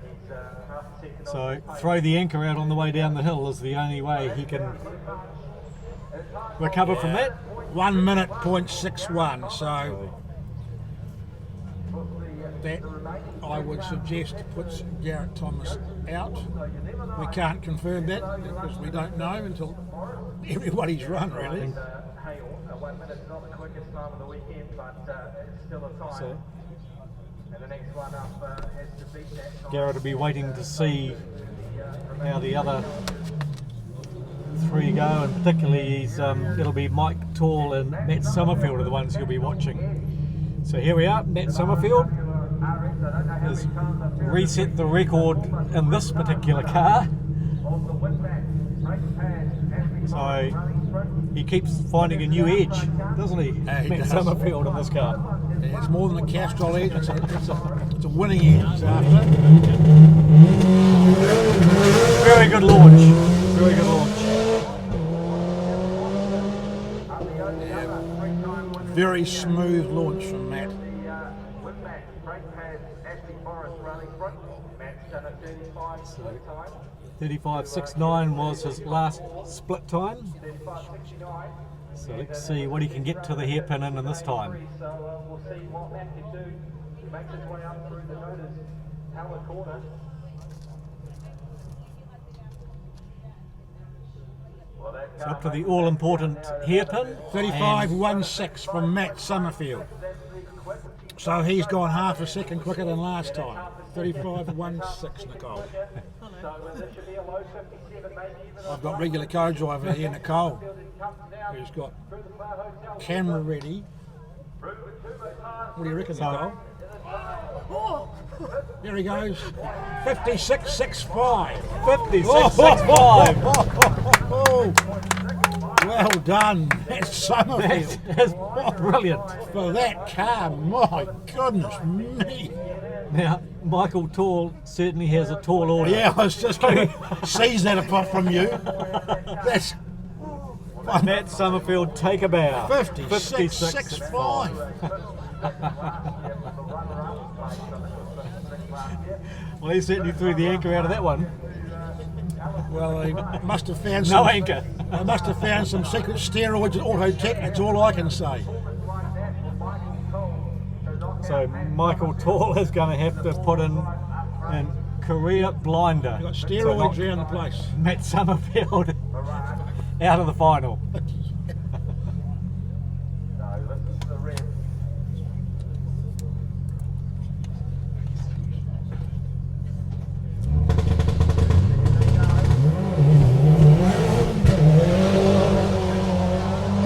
Absolutely everything on Well, the line for Michael Tall. We know Mike Tall, he will give it everything too. That car is a well prepared car and it can scuttle. That's due to the start, the nature of the start at the moment. There's some big ruts in there at the moment. Hopefully that'll help some car, right? Waste time to the 150 hairpin. Last time up was at 35.90. 35.90. What's he going to do to the hairpin? He's going to beat Matt Summerfield with the Subaru Improver. Let's have a look. 35.93, so he's wee way down on Matt Summerfield, just half a second down on Matt Summerfield. 93 to the 150 hairpin. That's quicker than Summerfield. Oh, beg your pardon, that's two. It's quicker than Matt. It's going to be very Gonna be tight. How brave is he coming? No. Oh, 58. 58.87 to Wow. Matt Summerfield's 56.65. well, I think that run just, I mean, look how much effort Michael Tall was putting into the downhill run. Yeah, I beg your And pardon. I got that run the top wrong. It was a 35.93 as opposed to Matt's 35.16. But yeah, it's Looking at the final time, was it just too shows much, you wasn't it? how much Matt is pushing on the It downhill was just too run. much, yeah. That is It was. astonishing. So, Hayden Padden, last to run in the top 8, the top 4.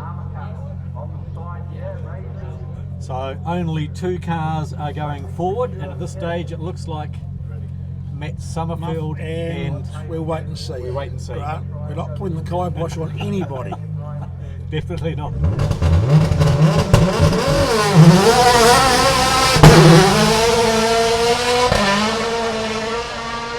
How much more can Hayden possibly wring out of this car?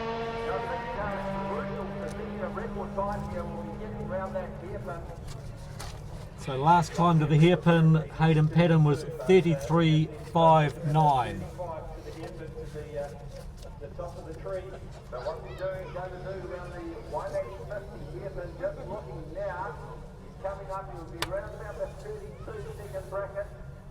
So he's gone past that 33.84. He's going to have to really boogie downhill, but we know this car gets down about 20 seconds downhill, so what can he do? And if you look at that, at 20 seconds onto, what is it, 33, you've got around about a 53-second time. So here he comes, Hayden Padden. 54.41.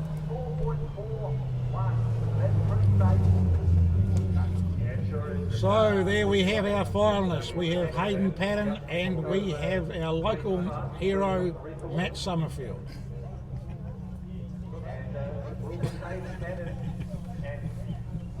Summerfield in the final.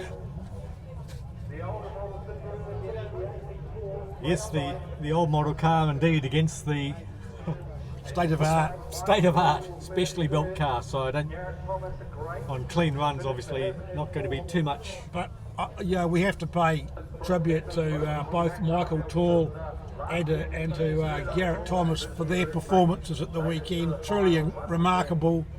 Garrett Thomas for your limited experience, really a wonderful weekend. Michael Tall, we love the car and we love the way you drive it, Michael. And with a bit of luck in another year, it could have been you in the final. So, as it is, we have Matt Summerfield and Hayden Padden who test the final. Of course, the odds are all for Hayden, but as we know, in years gone by, you don't count anything. Just while we have a wee bit of a break, and you can see the drone shot looking over the service area here at the Ashley Forest headquarters. G'day Grant Littleton, go Bert. Yes, Bert did a fantastic job, brought the money home in the classic two-wheel drive. Grant Lowe, great commentary by Grant and Lindsay. Thank you Grant for your comments. G'day to Daryl McGrath. Will we see Hayden Paddon crack the 52-second mark? Well, I'm not sure. I mean, that car 54 is now with a 53, to get into a 52 I think would be something quite super special, but who knows how much they can dial into this car for the final run. Daryl McGrath, sitting in my lounge watching the rally with a bag with a bag of dust and a fan going, makes me feel like I'm there. Good idea, Daryl. Well done, mate. I'm pleased you're sharing our facilities with us.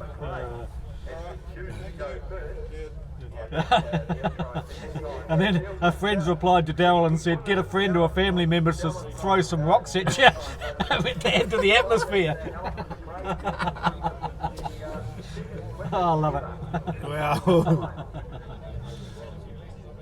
Graham Robertson is watching. Looks like a great day. Thanks, Graham. It certainly is. well done, Robo. Nice to hear from you, man. Brenda Williamson.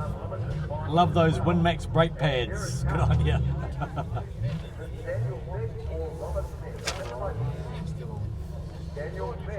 So we're just taking some drone shots as we wait now for the two-wheel drive unlimited top 3 final. Good overhead shots of the service park, and you can see the course as it winds around the big clump of trees.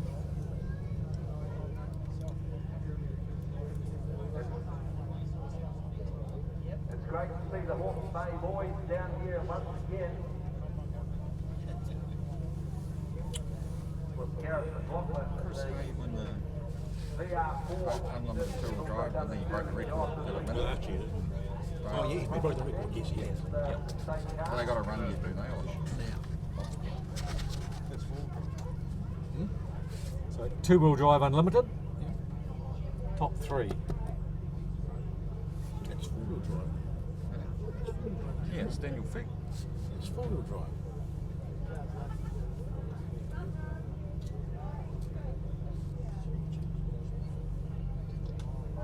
Of course, the 3 finalists are with Daniel Fick. Was it this was? Because they are lined up down there, and this is doing And of course, Chris Hay. Chris Hay would have to be red hot favourite. This is not front drive, is it? Yeah, Front four-wheel drive. Forward. And they all have to get up and down there. It was. Okay. It was front drive. Actually, this are disconnected because I see that because I've got 2 drivers. They've covered one number up. 41's running this one. Oh, that's good. So now can Chris Hay win the title of the world side? 41 is normally Daniel's dad, which is Robin Fick. It's double entered in this car. Two-wheel drive car. So they must have disconnected. So this, Yeah, it's rear-wheel drive now. so, Yeah. so, no, That's a real shame, Daniel. no, don't think this is Daniel. Does it take much to just... Daniel's. Well, it can't be. Back the car down, and Been confirmed it's not a missed time, so a real shame there for Daniel. It's a shame. Didn't even get past the crossing point. So he's driving on, but that is the end of the run. And a real shame, but still not a bad effort. okay, so that's goodbye to Daniel Fick from Danny Vick. Back and tied the Rex unlimited two-wheel drive car. Of course, Daniel Fick came down here along with Father Robin with this car, the Mitsubishi FTO, the front drive twin turbo V6, And here he is, Robert McCullough. along with Scott Harland and Gareth McLaughlin as a 4-car team that came down from the North Island as the Engine Room Sprint Series team. So Robert McCallum now takes to the course.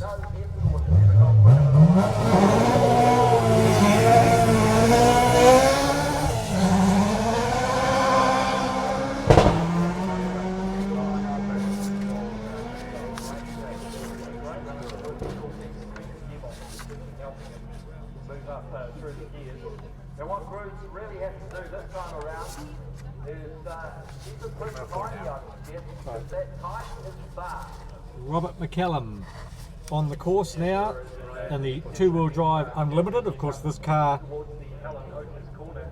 with a 2.5 litre Duratec producing 320 horsepower with a 6-speed sequential gearbox. To the hairpin he goes. 41.4. A little bit untidy, a little bit wide out of the hairpin for Robert McCallum. So 41.40. So Robert did a 41.56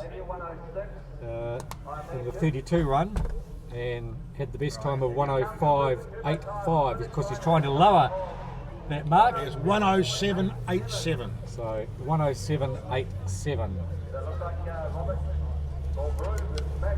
So a couple of seconds slower than his best time in the top 32, and his 105 pretty much equals the best time that he did in an Escort back in 2016. Now here we have Chris Hay, who is the record holder for this class. Chris in the MR2. He lowered his record. The record was 102.15. He lowered that earlier on the day to a 1 minute .9. So I guess Chris Hay only just has to finish to win the class again, but he will take the record with him, an improved record with him away from Ashley Forest. Can he put this car sub-minute? Yeah, well that's the talk. Can Chris do sub-minute?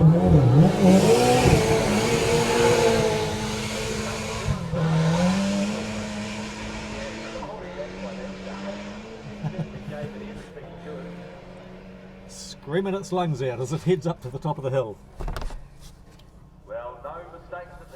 So it's Chris Hay from Mosgiel in the beautiful MR2 as he climbs and climbs to the top of the mountain. So he did a 37.64 last time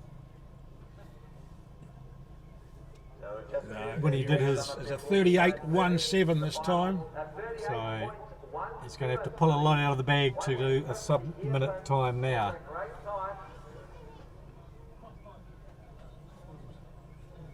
But not as fastest of the weekend, I believe. He's been on the 37 there, Nathan. Couldn't hear him. Couldn't confirm with you right now, but I imagine. So 37.64 was his fastest There he to is, the a hairpin. 101.73. It would have broken his record from last year, but as it turns out, his record will still hold from earlier round, but he wins the two-wheel drive class. So another win for Chris Hay.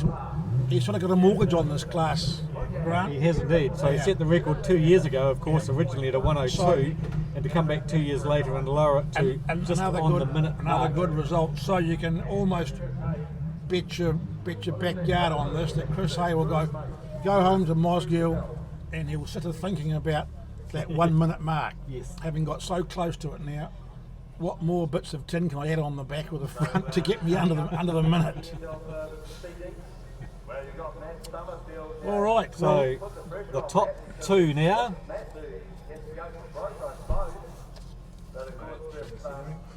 So it's a bit like the heavyweight and the lightweight here. What, you and me? You're right. You're going to be so cheeky. I think the pressure's on Matt going up the hill first. He's got to lay down the bench. Rightio. It's And he's reacted well. a young man's sport, and here we have two young men with our own Matt Summerfield and Hayden Patton from down the road. How he's progressed. He's a former national junior champion. And the other thing too, I reckon the reason why. So we have Hayden Patton, who's 7 podium finishes in the World Rally Championship, including a win in Argentina. He's won the Production World Rally Championship, 4 times winner of the New Zealand Rally Championship, and a 1-time winner here at Ashley Forest.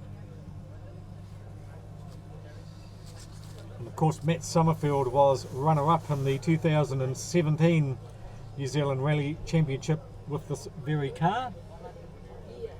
which again, at the time with a lot of the AP4s coming out, the Yeah. new generation cars, was again a magnificent effort. Yeah.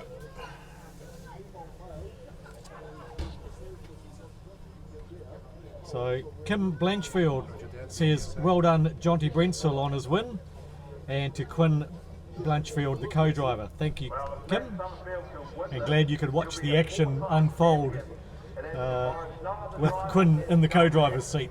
Hey, here's a good one. Grant from Daryl McGrath. I've got a funny feeling Hayden just carries the Winmax brake pads as weight. I don't think he knows what a brake pedal is for. You've got Tim Austin and Steve Murphy. Brenda Williamson. Okay, wind it up, Jacko. Keep it lit. Horsepower. Whatever. And to Paul Johnson, hi from Whitianga, and hi to you, Paul, from North Canterbury. Thanks for coming in and giving us a comment. Glad you're enjoying the coverage up in the Surrey sunny Coromandel Peninsula.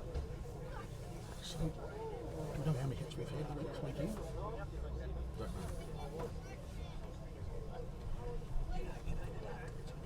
Oh, you didn't do yesterday. No. So have a look. Yeah, I'll be able to know what it's going to be.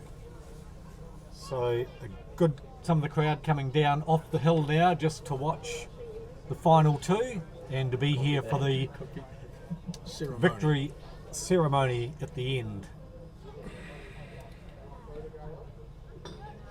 A great shot from the drone looking down onto the start position, and of course also looking down in behind the spectators. You'll see the caravan, the wild trailer horse float, which is our commentary position, and a special thanks to Paul and Nicola from Wild Trailers at 300 Flaxton Road for providing us with our home again this year for the MoMac live streaming coverage. So if you step up, Lindsay, you just be able to wave to the drone from there. Almost catch the drone. Exactly.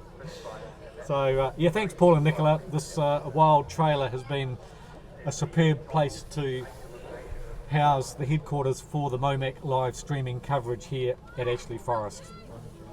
I've got to pay credit to Ryan and his crew from MoMac for what they've done this weekend in producing this live streaming commentary around the world. It's just mind-boggling how what goes on, and it's got me, from where I come from the days of brick cell phones.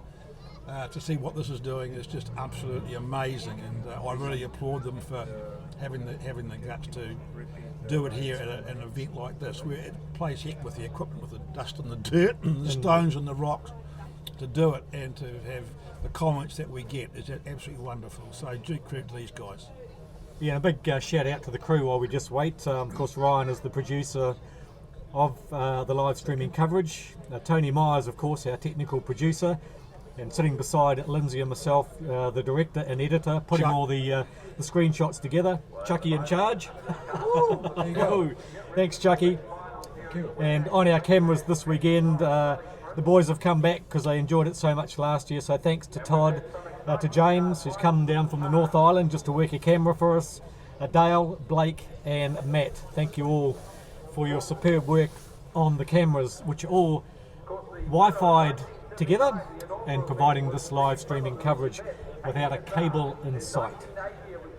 Thanks to Sheridan and Anaru, who have been our runners, and also to Isaac and Joel, who have been doing some videography behind the scenes. And if you're watching the MoMac Facebook page over the next week or so, I'm sure there's going to be some extra little video ditties put together, including some of the in-car rides that will probably appear on the MoMac site. So keep an eye out for the MoMac Facebook page over the week, and you'll probably see some more coverage highlights coming out of the Ashley Forest Rally Sprint. Brought to us by Winmax brake pads, and a special thanks to Jeff Judd and the team from Magnum Automotive Group for supporting the live streaming coverage again this year as well. Jeff Judd, I'm not sure if you're watching this. I know you're in Singapore for the Grand Prix. And there's every chance you are watching this, so enjoy yourself, Juddy. Hope you are having a good time there in Singapore. Expensive place, that I know, so you know, good luck, and we're thinking about you, mate. So just looking down onto the service park, and you can see Matt Summerfield's car. So Matt's just waiting to come up to the start line. The car is sitting still in the service park, so just waiting for Matt to get into the car and head up the side road here to warm things up, warm the brakes, warm the tyres as best they can. And talk about warming tyres, of course, remember years ago when Kim Austin came here with his homemade barbecue style tyre warmer. I know. I do remember that.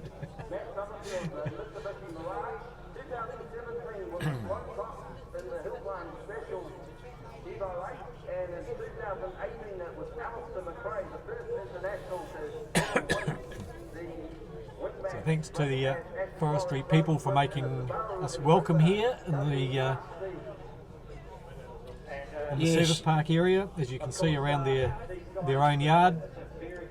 And, Right, you're so right. We do have, Rowling in general, has to offer a huge thanks to Ngāi Forest for use of their land here, and we do respect it, and we are truly grateful for what we can do here, so we do thank you.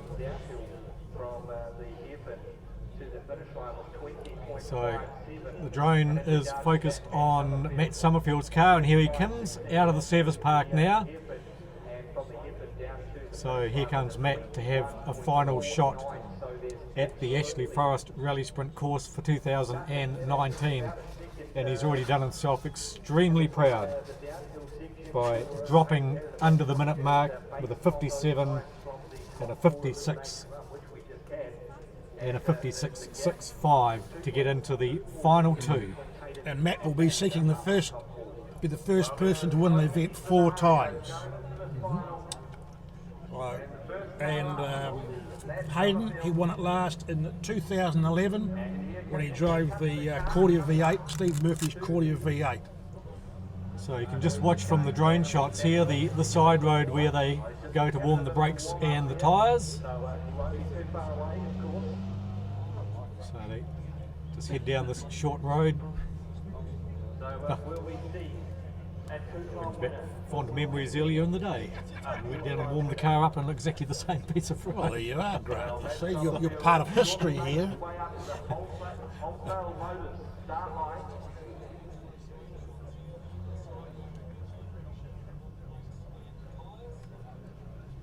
So how much time is it possible to wring out of this Subaru Impreza WRX for Matt Summerfield?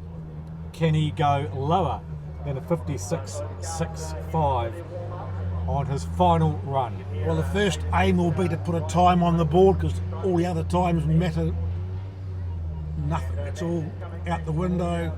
New time, new event. Yep. It's a new event now. It's a clean sheet. Yep. And he has to put a time on the board for Hayden to chase.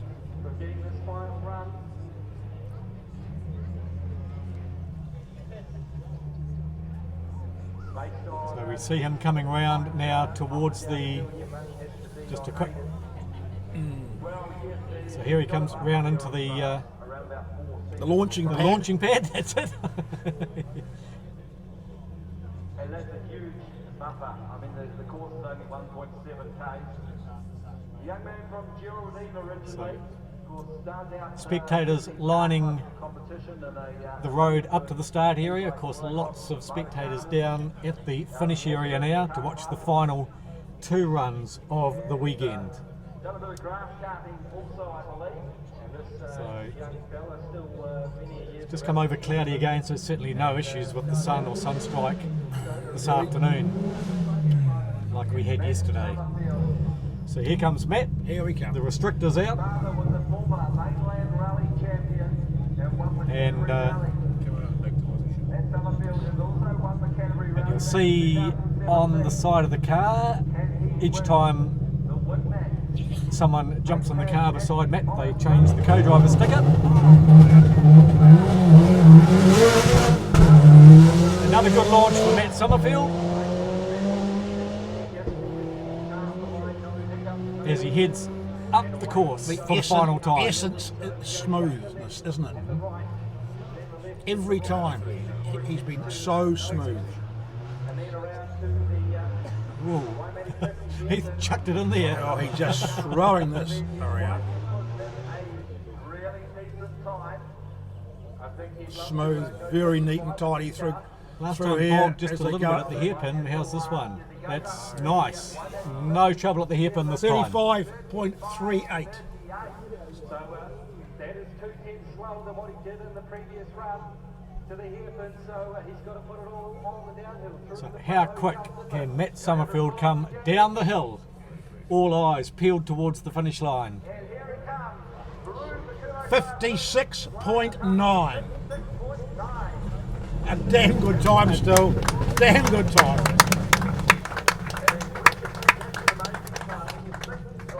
Plenty of crowd applause for that effort, and rightly so. Absolute Superb cons- effort. Absolute superb effort. What consistency, Grant. What overall, the way Matt has paced himself and embedded himself, and that run was almost identical to the one before, wasn't it? Yep. 56.9 versus 56.65. Not much different there, is there? Click of a finger. It is. So, hey, the time's on the board. That's the time to beat. One small error from Hayden. You know what's going to happen, don't you? That's right. Yeah. Yes. So, what can Hayden wring out of the car for one more time here at Ashley Forest?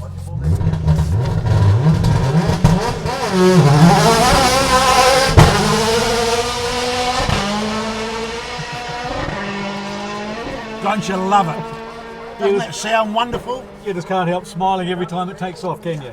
That's brilliant. And he did promise me when I talked to him this morning that an electric car would sound good. We have no elephants in the room. We had the gloves off. The electric car will sound good. And Benjamin Kerr beside me agrees. Brilliant round. 32.77 to the top. Fastest all weekend. He's just taken half a second off what he did last time. So this could be a new record. Absolutely, folks. Man, the oh final man. run of the day could be a new record. Is it? 52.77. 52.77.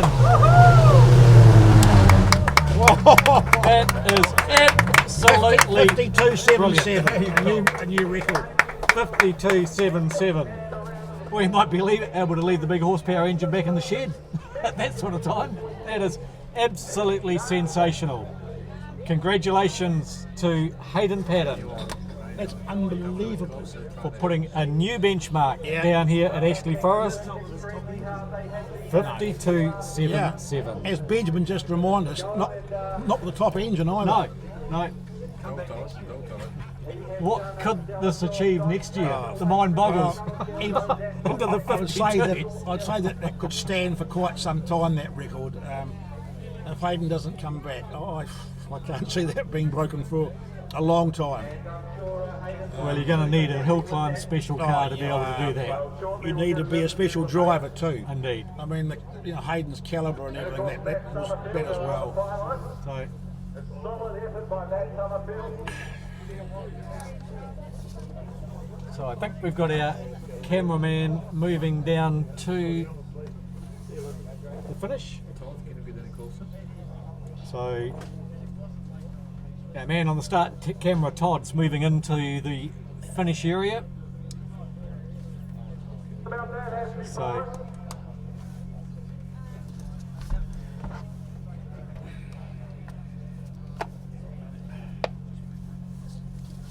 well, nothing else you can say but smashed him, bro.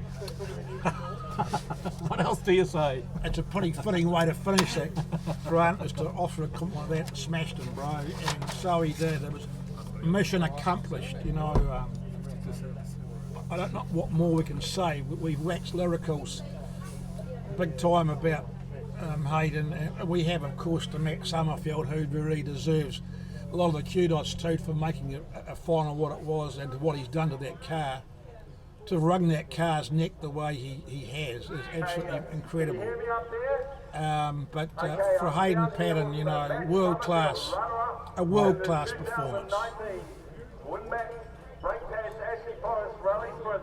That time you said in the 56-second bracket, that was an awesome 56.9, I think it was. That was almost as quick as what you said in that rally Mitsubishi. Anyway, so you must be rattled that time, because I don't think you could get much more boogie out of that Subaru. That's true. That's a good point the commentators have just made, that Matt almost got the same time as he rung out of that Mitsubishi Mirage AP4 car in the old Subaru Impreza. Right. That is a great point. And all weekend, I think Hayden Patton and Sloane Cox had been about 4 seconds ahead of you. There was nothing really you could do, but you drove the wheels of that Subaru. I think your dad will be proud. Yeah, exactly. It wasn't the golden cut there.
When you've got cars like this that are pushing out big horsepower, we're obviously on the receiving end last year.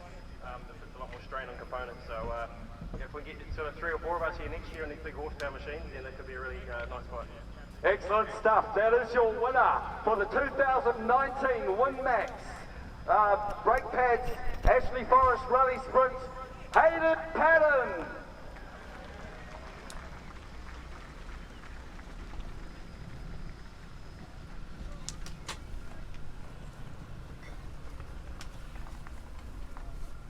Well, there we are, just hearing from our winner of the Winmax brake pads Ashley Forest Rally Sprint for 2019. So there we are, folks. Once again, just before we finish our live streaming broadcast here, we'd like to once again thank Paul and Nicola for Wild Trailers for our headquarters home here for the weekend. Also, a special thanks to Winmax brake pads, of course, for sponsoring the event, and the Magnum Automotive Group for also supporting the live streaming coverage.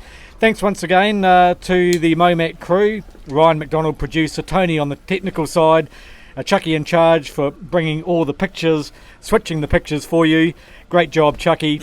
And also thanks to our camera operators, Todd, to James, to Dale, to Blake, to Matt, to Sheridan and Anaru for doing the running.